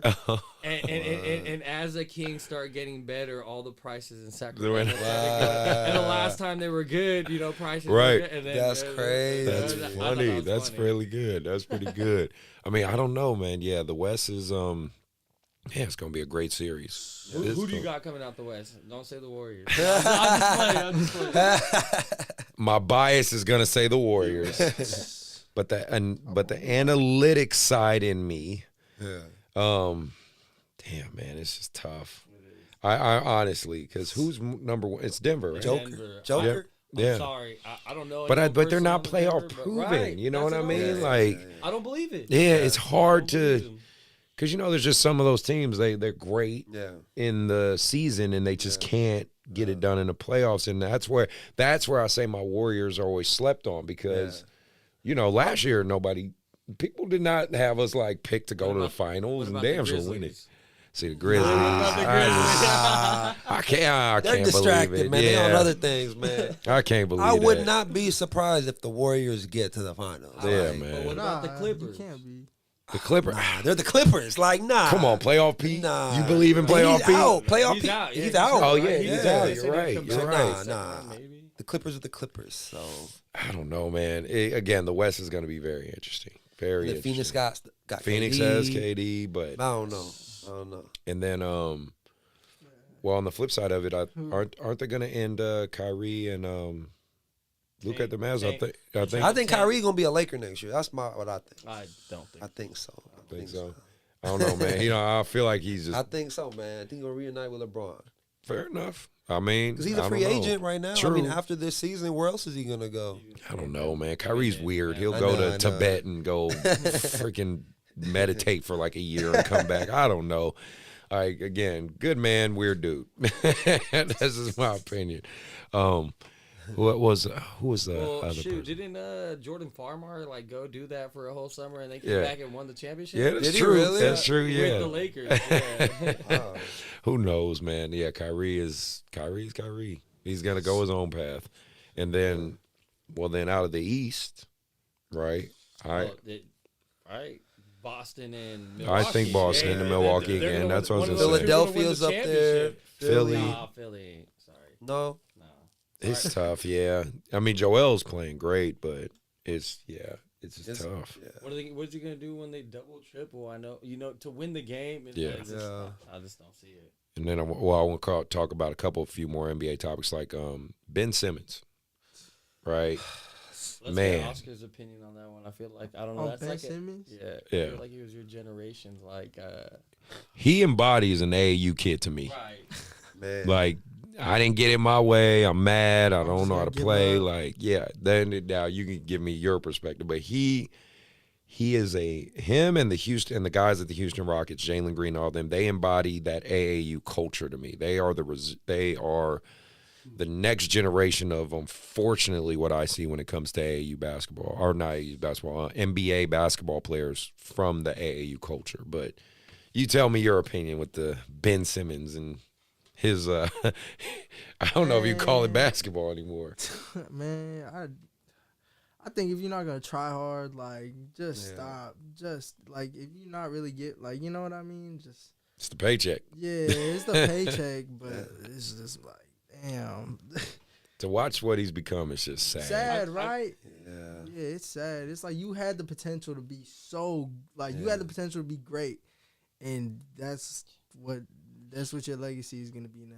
Yeah. It's gonna be hard for him, He needs man. J. Cole to drop a bar about him. Yeah, right. For Markel Fultz, Right? right? Because Markel Fultz, he came back Yeah. on the scene right Yeah, he after did. that He whole did. thing. That's true. But- That's true. And the thing is, I know Ben Simmons can shoot. You know he can fucking shoot. It's all- We've it's all all seen him mentally. shoot. And that's Mental. where like the mental all component comes Yes. into it. And I feel like he just bought into it.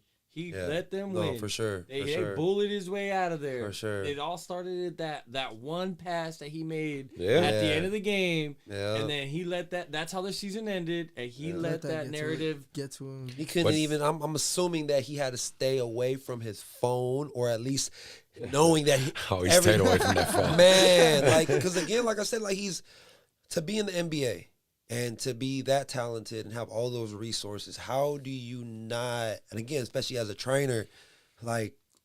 To me, I feel like the Philadelphia 76ers, the Brooklyn Nets, they all probably had their best player development coaches trying to help him.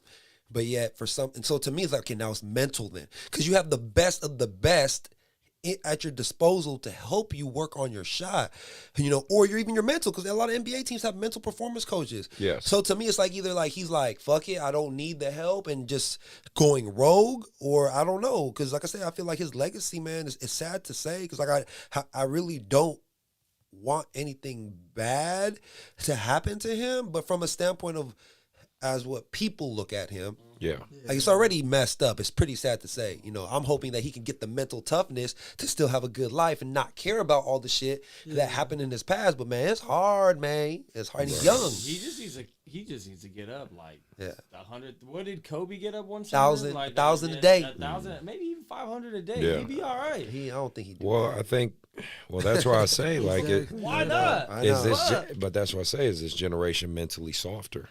You know what I mean? Like the younger and younger generations are getting mentally softer. And again, I do think it's a give and take. I don't think you could be a Bobby Knight coach anymore. No, You you can't be can't. the extreme, like, I choke you out and You throw a would've got chair caught at on you. some Yeah, cell you know what I phones. mean? Yeah, but at the same time, Yeah. you can't be so. I don't think you can be so soft and passive and just cater to everybody's feelings, right? And that's the hard, challenging part of trying to coach these type of players nowadays.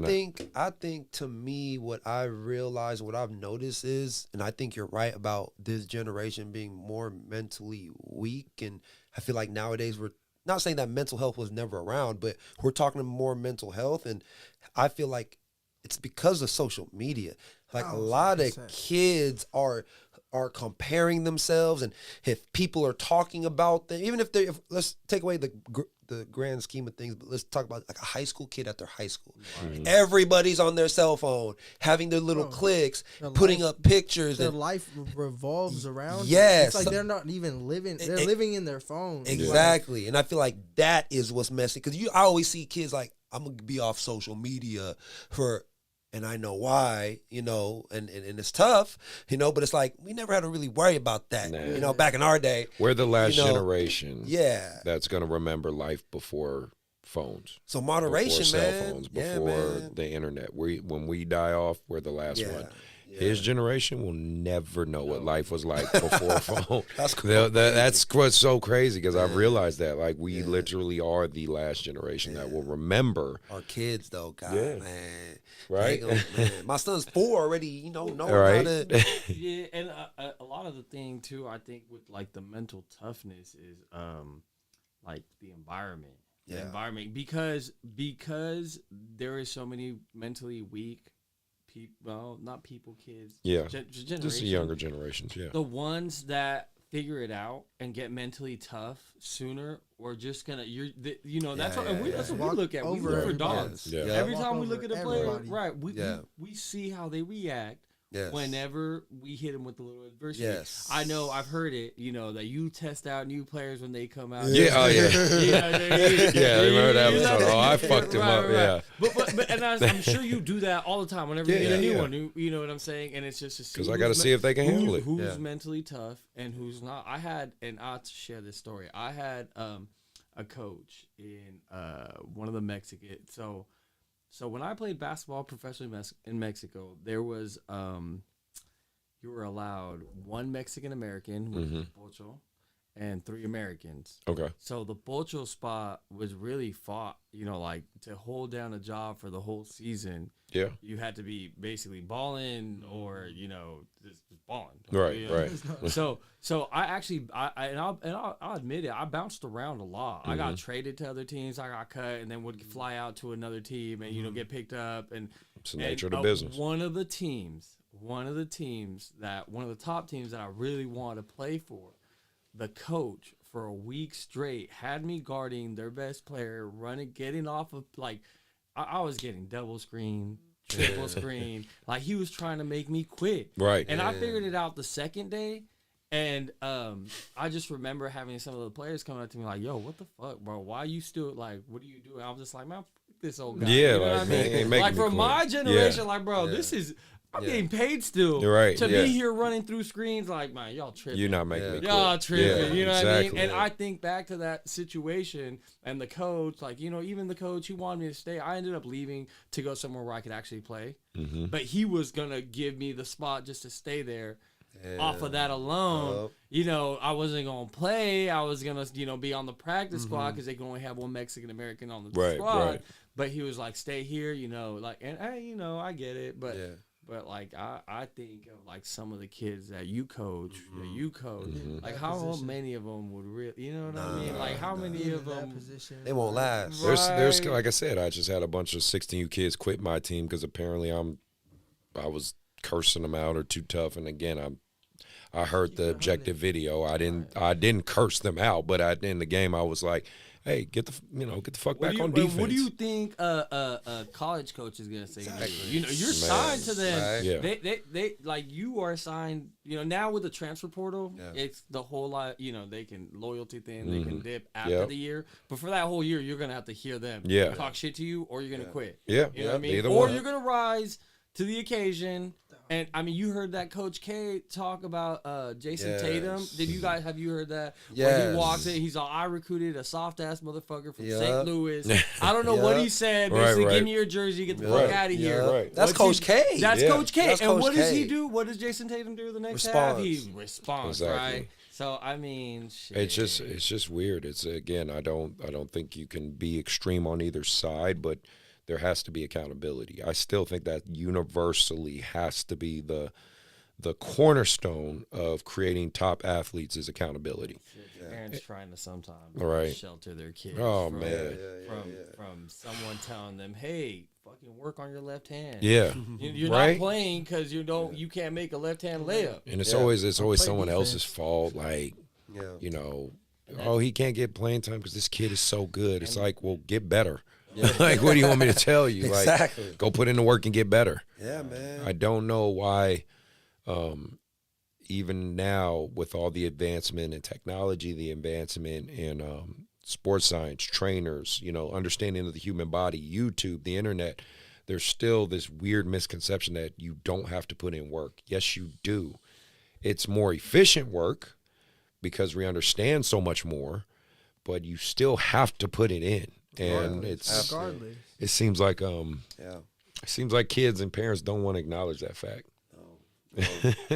But the ones that do, Yep. the Yes. ones They're that the do, 1%, the there's 3% in college, the Mm-hmm. 1% in and pro. it's been like that. I mean, I feel like it's been like that forever. But Yeah, just yeah, with yeah. social media, we're just in Becoming each other's more. business Exactly. so much more. Exactly. Before you could hide the fact that you're kind of lazy. Yeah. Yeah, that's Oh, true. you can now. You can. And That's true.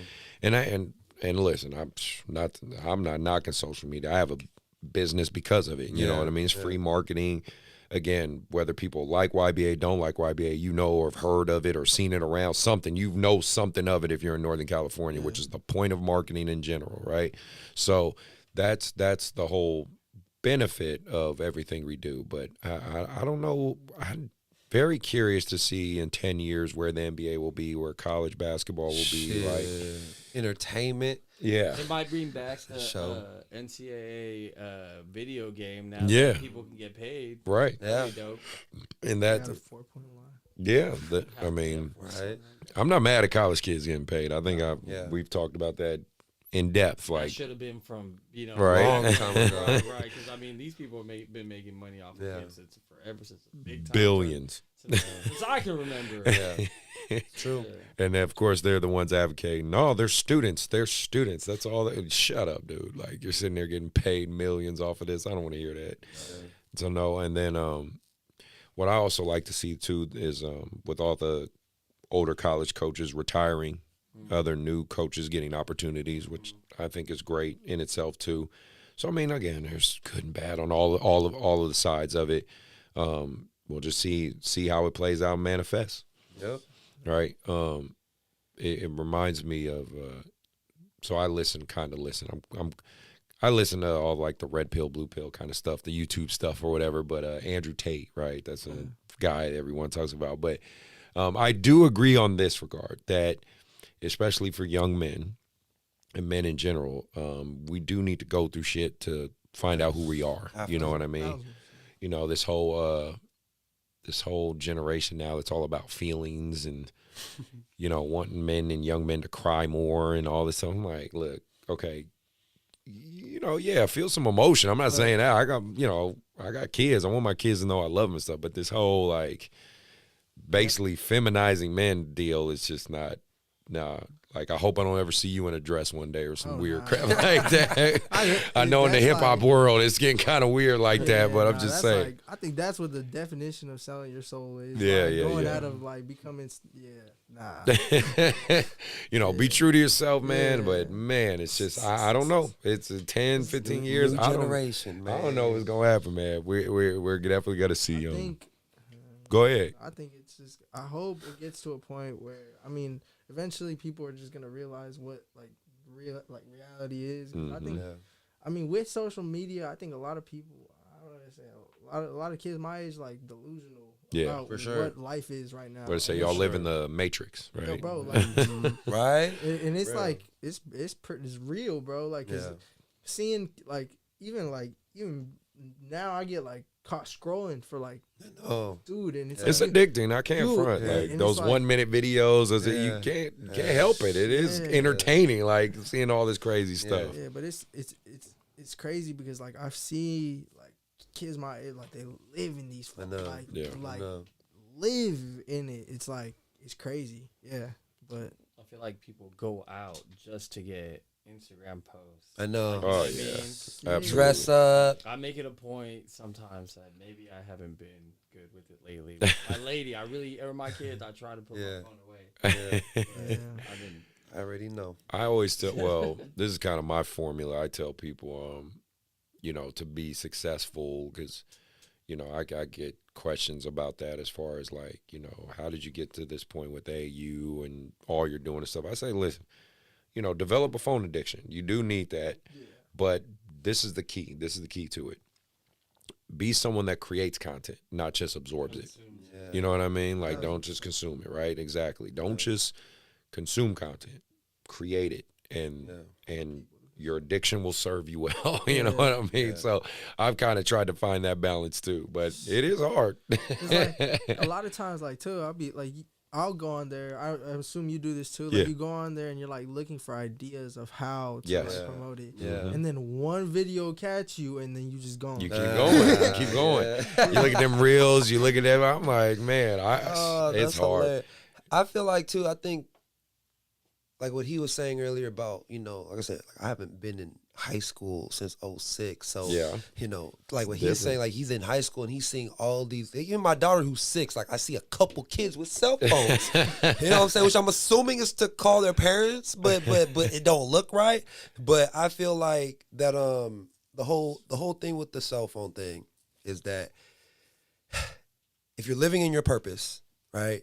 And at the end of the day, we live in this generation with social media phones, but if you're living in your purpose, you know how to utilize it, right? Compared to the other people who aren't living in their purpose and are just on their phones all day, being depressed, trying to live a fantasy life, which at the end of the day, that's also what's creating money for those people who aren't really living in their purpose. That's where you're going to get caught up, where the next 10, 15, 20 years of your life, you're going to be like, what the hell just happened? What am I doing with my life? You know what I'm saying? Compared to, like, let's say, like, I'm on my phone a lot. And I also, as a family man, like I said, I struggle with that at times, but it's like, I am living in my purpose, and I know at the end of the day, for me to impact other kids, I have to use the social media. But like, yes, I'll get those things on my phone. Like, okay, this week you've been on your phone for this percentage, you know, and like I'm like, damn, all right, let me try to get it back a little more. So next week, you know, but I'm very aware of that, you know, where I feel like a lot of people aren't at all. Like they need to bring their shit to the shower. You know what I'm saying? Like on some real shit. Like I can't do that. That's crazy, man. But you're right. So yeah, man, that's what I think, man. It's it can get scary, man. Yeah. There's some movies on Netflix, man. Like where those movies that, you know, like in 10, 15 years from now, you know, that Black Mirror or whatever. Right. Man, I think that's gonna happen, man, for real. I don't know. And it's tough because, you know, the right video on this could change your life. That's the thing. Yeah. That's the thing, though. That's what everybody's chasing. Yes, absolutely. Like they're waiting for that one viral video, that one. You can't even call it 15 minutes of fame. It's more like 5 seconds of fame, but it's enough. It is enough. I know. I think too, like that's why I feel like lately, like promoting wise, I feel like doing shows and like getting back into like, you know, like trying to be physically being out there is so important. Like, oh, for sure. Because it can just so easy get caught up in like the social, because it's such a big like platform for Instagram and just the way it is. Let me ask you this, Oscar, because I want to know from your standpoint, being young, coming from this generation, right? Let's just go TikTok, Instagram, Facebook, all right? So from your perspective, you know, because I just feel like I'm on Instagram a lot. I have a TikTok, but I don't really use it. But when I'm on TikTok, I just feel like, man, it's like anything goes on TikTok. Like it's crazy. Right. What, you know, when I'm not on TikTok a lot, but when I have those moments where I'm like, oh shit, like, and then when I'm on Instagram, it's kind of different. And then Facebook for me is more like, I don't know, it's like more older. Older. Yeah, that's the old people. Yeah. That's what I say, all the old people's on Facebook, whatever. For you, right, being somebody trying to market yourself, how do you see each platform? And for you, what is the best platform right now at this moment that you think can, you know, really help your career out of those three? TikTok. And as much as like, Because Interesting. I don't like being on TikTok. I don't Yeah. I don't even go like I Yeah, don't yeah, go yeah, on yeah. TikTok Yeah. because it's just like And it's about to get banned. and it's it's about to get banned. Right. Damn.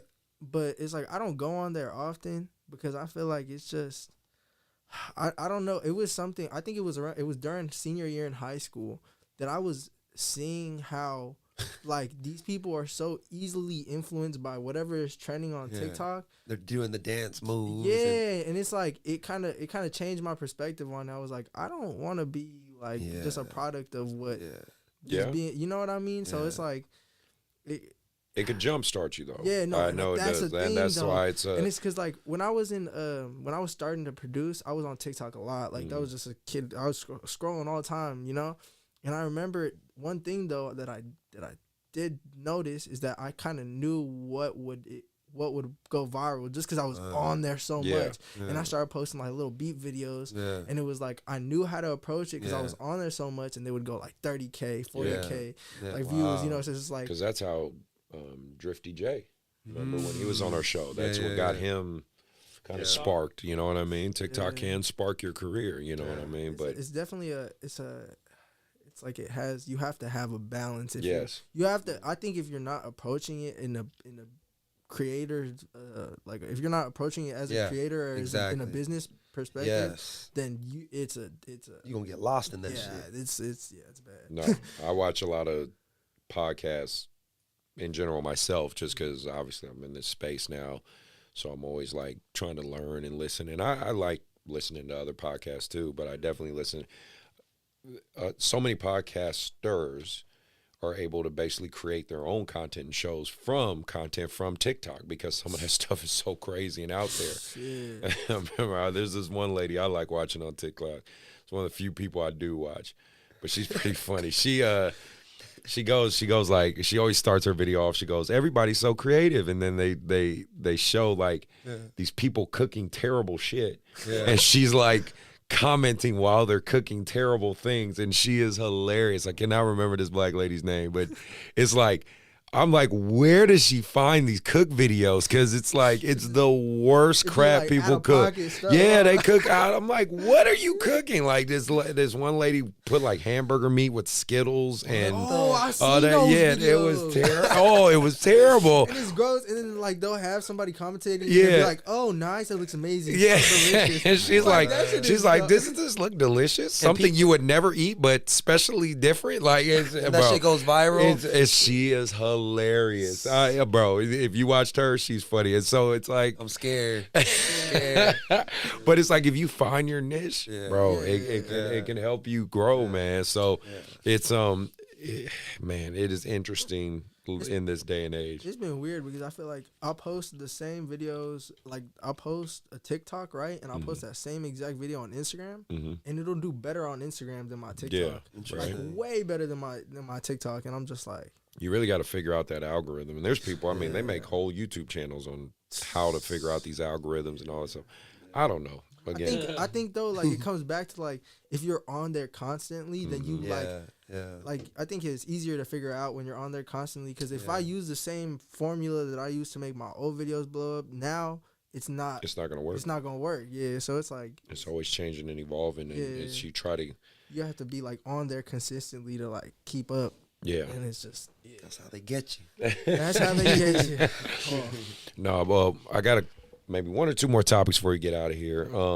The biggest thing I was going to ask you was obviously, and we kind of talked about it vicariously through a lot of what we talked about, but how much is just like you said, your family and everyone's been supportive of you and your career, and you know had your back on it. Like, you know, obviously we all know as men, and you being a young man, like, it's the people around us that help create us. You know, this whole misconception of like self-made.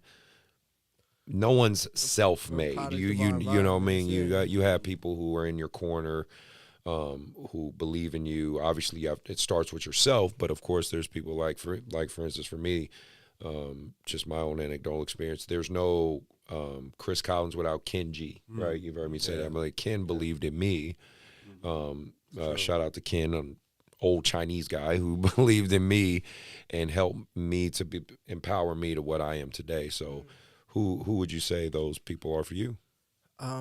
Definitely my brother, Mark, my parents. I honestly, like, I feel so blessed, and I'm grateful every day for even through the best. I'm grateful for the support system that I have, because, like, I know even going to meeting people in this industry, having a support system like that is rare. And I think just my brother Mark and my parents are very, like, well, I technically, my whole family really is. Yeah. I'm grateful for everything they've like taught me, and everything they pushed me towards. And they told me, like, if you really, because the music, I think the music event, like, it speaks for itself. If you listen to it, like, over time, it's only gonna get better as the more I continue to do it, and just keep going. And my parents and my family, they all just tell me, just keep going, like, just keep going, don't stop. Yeah. And I think them putting that belief in me just, like, helped me, like you're saying. So it's it's really just this is the support system right here. Yeah, no, and that's great. I mean, obviously, where would you like to see yourself, when you're 27, 28 years old? What version, or who is that Oscar when you're at that point?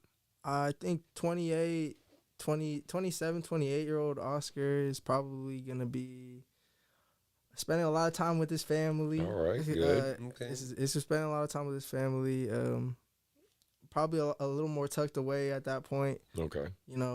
I've gone through my young 20s already. I'm thinking 20s. I went through all my 20s. I wilded out for... As you should. Yeah, you should. The next 3 to 4 years, you're about to be wilding out. Yeah, the next go one. have I fun. have to, but I think at 27, 28, I'll be a little more tucked away. Hopefully, got a large portfolio of real estate investments. Good. And, Smart way to think. Have my money diversified. Where would you like your career to strategically. be? Where would you like that to be? I think by 27, 28, I'll still be making music. I think I'm going to be making music for the rest of my life. I know I'm going to be making music for the rest of my life. Okay. So, 27, 28, hopefully still putting out projects, still going on tour, still, hopefully the residuals of all the work that I put in till then it will let me live the rest of my life, financially free. And, Yeah. Oh, no, trust me. If you can make some money, do it. Yeah, 1,000%. make some money, do it. Mark, did you have any other thoughts or anything? Well, I want to ask G, like, for you, like, I remember, the days of when you brought him to me, and, we were trying to work him out, and seeing him now where, like I said, like he's really locked in. How do you feel seeing his growth from a little baby to your little brother to a teenager to now where, again, like I said, he's, I feel like, it's just a matter of time, How do you feel? It's a little different because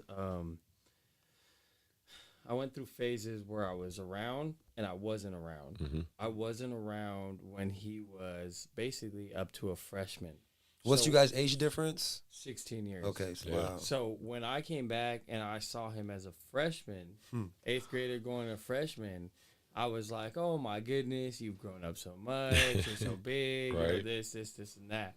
Now that I'm kind of with him on a daily basis, I bet the relationship is just different. I know his like Mark will with some of his players. I'll call him out on, like, you getting your shots up, basically. Are you doing your drill work? Right, Are you right. doing this? I think he's obviously way ahead of a lot of kids his age, and I always have to, like, go back to the fact, like, okay, he's in a good spot for where he's at. Yeah. And try not to be harsh on him, and try to kind of, like, I won't say bite my tongue, because he's got to take a lot of lumps on his own. And it's like telling him, like, you keep going that way, you're going to catch a fat lump. You keep doing that, you're going to catch, and, you know, and it's hard. And I know for him, it's probably hard to hear that coming from me because, I mean, shit, my life, like, when I was single, no kids, hooping, you know, I figured out late, you know, I got to be doing 3 days. Yeah. I got to be doing 4 days. Right. I figured that out late. And by the time I figured that out, the trajectory of what I had done, it took a different turn. I had a son that had medical needs, and I had to leave Mexico. I left my team at a time when it was probably the best situation basketball-wise I had ever been on. Our games are finally going to be on television. Everything's going to be, you know, like crispy. We got a banner of ourselves hanging outside. All right, it's go time, you know, and then I had to leave. Much respect for that. I had to split. Yeah. I mean, my son was born in Mexico. Okay. So I had to bring him over, and I have to. So back to your question, I've taken so many lumps. You know what I mean? And it's hard for me sometimes to like disassociate and not be like, bro, like you need to do. You know what I mean? You gotta let him go through it, right? Right. Because the age difference, it kind of creates a barrier, which I'm sure a lot of parents that coach their kids struggle and tell you guys about. They won't listen to me. I try to tell them this, but if you tell him the same thing, he's gonna listen to you. Yeah, you know what I mean. It's a different voice, and I have to, and because I even noticed it, the receptiveness of when I'm around all the time, as opposed to like, okay, now I'm dipped, you know, and I come back, and the receptiveness is so different. Because it's easy to get someone excited about, you know, you're gonna be a point guard next year. Right. You can work on your handles like this and that. What's gonna happen week 3? Week 6, waking up 6 a.m. You know, like fuck. And like that point guard position is like, you know, so to me, you know, and we have different goals now. His goal is all music stuff. My goal is like more like get my family and my, you know, my business to where we can spend time with our families and watch him. Of course. You know, I'm sure you guys kind of like, you know, so. Oh, I'm thinking of retirement. So, right. So for him, you know, for me to see him, like, I have to kind of tone it back. But he's grown a lot. Grown a lot. I've noticed it. Shit. After we're done here, we're gonna play some shit, unreleased shit for Chris. So he can see. Oh, nice. I appreciate that. Look forward to that. His growth is, man. I mean, shit, we've seen it, bro. He went, and it's funny because I'll bring this up. So Woodland right now, I don't know who's coaching Woodland High. I know my boy Joe Munoz. He's got a good thing going on over there. WDLD, shout out to him because he's trying. He's trying, and they have a team there. But shit, when me and Mark, we didn't bring this up, but when we were training him as a freshman. They were there, don't come around here with that GGT shit. Hey, come around. I don't know what your brother's teaching us, but this is how we do shit here in Woodland. We ain't gonna be competitive. We gonna lose by 20. Right? In Woodland. There was times where like that's crazy. There was one time actually specifically where we were playing. I forget who we were playing, but it was a home game. My brother was there, and he tells me, he pulls me to the side like after a play. And he's like, hey, bro.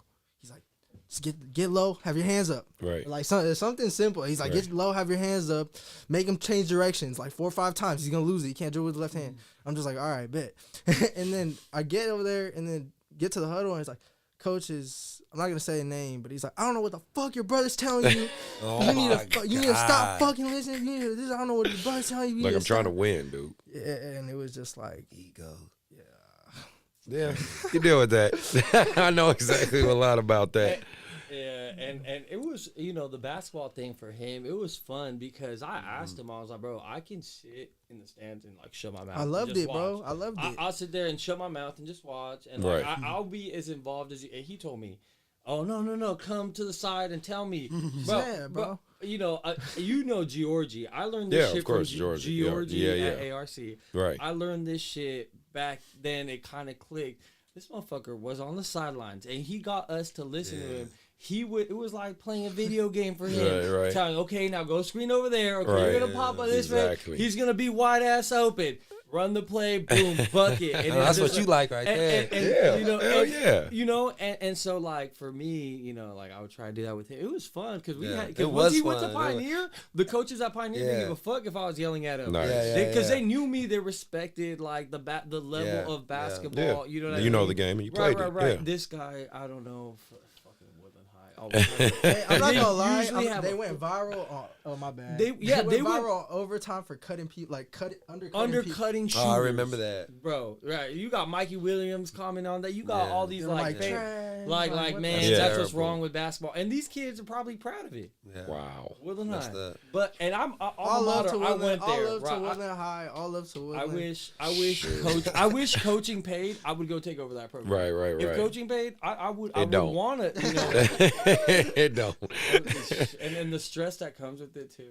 Yeah. Yeah, I don't know. And then I don't parents know how you parents do make it man. worse. Oh, Right. Yeah. That's what the stress that comes with it. I don't know how you do it, man.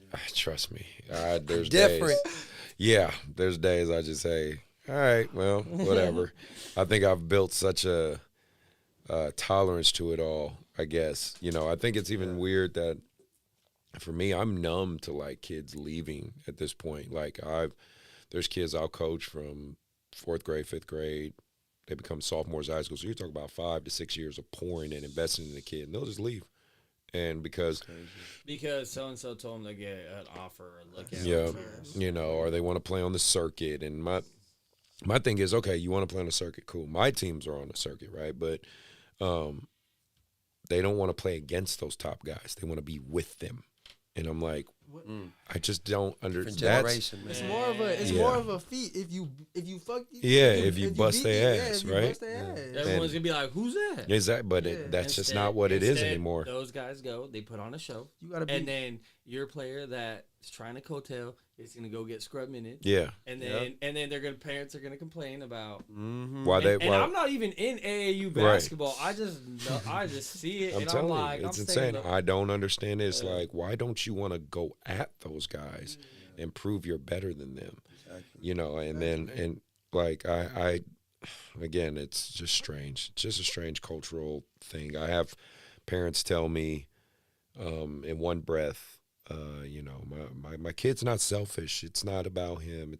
He wants to be a team player. He wants to pass the ball. But then the kid will text me, I want to go to a program where I get more touches and the balls ran through me. And I'm like, do you understand you two are contradicting? Something's not communicating right, because you're telling me that's not who he is, but he is literally directly texting me this is who he is.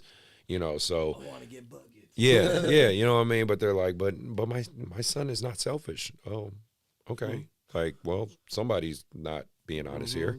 So I've just learned, you know, even like before the show when I was showing y'all that 6th grade group, you know, my parents will always ask me kind of like, you know, I'm close with my parents. I end up be real, I end up falling in love with my kids and loving the parents, because you'll really get to know these people inside and out, the relationships, right? But I've learned I always have to keep them at arm's length. And a lot of them will ask me, why do you do that? Like, you know, when we're about to eat, you know, like when we go out, we go on trips, right? I try to arrange things to where the kids and the parents have an outing. We go somewhere, bowling or eating together, whatever. I do that because I want that family feel for my teams. However, this is where I keep my distance. Like, I'm sitting at my own table while the rest of everybody else is around. Of course, parents will come over and talk to me for a second, but I'm still distant. And they ask me, why do you do that? And I said, because ultimately I know you can leave at any point. And I have to do that to protect myself. And that's what's hard and strange about AAU now, that coaches and directors, I have to like protect my own feelings, because I know at some point they'll leave, or they could leave. And of course they'll always say the right things, you know, it's not you, you're an amazing coach, everything you do is great, we love you, you're spectacular, but we're leaving. Okay. Like, you know what I mean? So I've really grown numb to it. And I don't know if I could ever even go back to the other way. Like, you know, I used to be like really, really invested in the kids, and it would really bother me. Like when they left, I would really feel like a slap in the face. Now I just expect it. It's crazy. Right? So I don't know if that's ever going to shift. I mean, again, it just seems like loyalty's not It's a thing. tough, man. I'm so like I'm listening to him, and you know, I always say this, like I like that's why I like what I do so much from a standpoint of like, that's cool. The training side. Yeah, like you can play at that AAU team, at that high school, Right. you know what I'm saying? And then, when I hear you like that and remembering that summer, because again, like I felt like, like the parents were talking to me different because now I'm over here controlling their minutes, who's playing. I'm not just in the lab trying to get them better. So, yeah, man, I give you props, man. You special, you different. So that's one word for it. Or I'm crazy. I don't know either one. I'm gonna figure it out. Now, I guess my last thing before we get out of here, Oscar, if I want you to speak on, you have a kid listening, 12-year-old, 13-year-old, 14-year-old, 15-year-old, 16, 17, whatever, aspiring musician, artist, what's your words of wisdom for him or her? I would say continue to make the music that you enjoy and that you have fun making. And if anybody tries to conform you into a certain don't let them box you in. Just keep doing what you love to do. Stay consistent with it and don't give up. Okay. And you got any tips for any of these guys? Like a couple tips that were like what to look for, what to, whatever. Tips: stay consistent with posting on social media. It's something I struggle with. Stay consistent with posting reels. The Instagram reels and the TikToks will change your life. They will be consistent with promoting it, but don't be scared to promote an old song. Don't be scared to promote a song, even if it's been out for a year, if it's been out for 2 years, just keep going. Don't give up on it. Unreleased music. Unreleased music. Drop that shit. Don't be afraid. Yeah, drop your music. Cause it's so easy to get caught up in like, oh, it's not perfect. Yeah, it's not. It's never gonna be perfect. It is never gonna be perfect. And as much as you chase it, you can get to a certain point like where it's close but it's never gonna be perfect. So Stop the cap. No, I'm just fucking with you. I'm just fucking with you. No, good. No, real talk. No, this is good stuff. Mark, you got anything else before we? Well, I just just want to say thank you for being on the show. I think it's special that you guys both are on the show. Thank you, Chris. You know what I'm saying? I feel that, with the people that we've had on this show, from when it started with Marcus, MJ, I know we had Kendall, now we have Oscar, these kids coming from Fairfield, Woodland, Vacaville. Like I said, I think it's really special to know that, getting to see you guys evolve and really getting to see what the future holds for you, I think is very, very exciting. So I'm really excited for you and proud of you. Thank you. And then, do you have any words of wisdom or anything left before we get out of here? No. No. Well, I appreciate you coming on the show. Thank you guys for taking the time to hang out with me this evening, and me and Mark. And Mark, again, appreciate that you're back. Yeah, man. And, another one. Get another one going. Yeah, no. If you made it to the end of the episode, you're a real one. I appreciate you. You're a real one. For real. We're hoping to get you more good guests. I got my boy Timo who wants to come on the show. He's just started an AAU program called The Lab. He's a coach at Indercombe High School in Atomas, and a former college teammate of mine. Still want to get Coach Patrick from Sac State on the show. Shout out to him. He says he's still down to do the show, just got to find time. Please feel free if anybody wants to be a guest. All my social media is obviously attached to the description, so is Mark's. Yes, I will also attach Oscar's social media as well, so go ahead, look him up, follow him, support him and what he's doing. And obviously I look forward to hearing more music from you. Everybody stay safe out there. Obviously, mental health's a real thing right now. Again, I know kids, I'm critical on you guys, but I do wish and hope the best for everybody out there. Everybody be safe. Mark, do you have any last thing? Are we good? No, man, we good. All right. Everybody enjoy the rest of your week or whatever, and come back to next episode. Hopefully we have some more fun stuff to talk about, and we are out.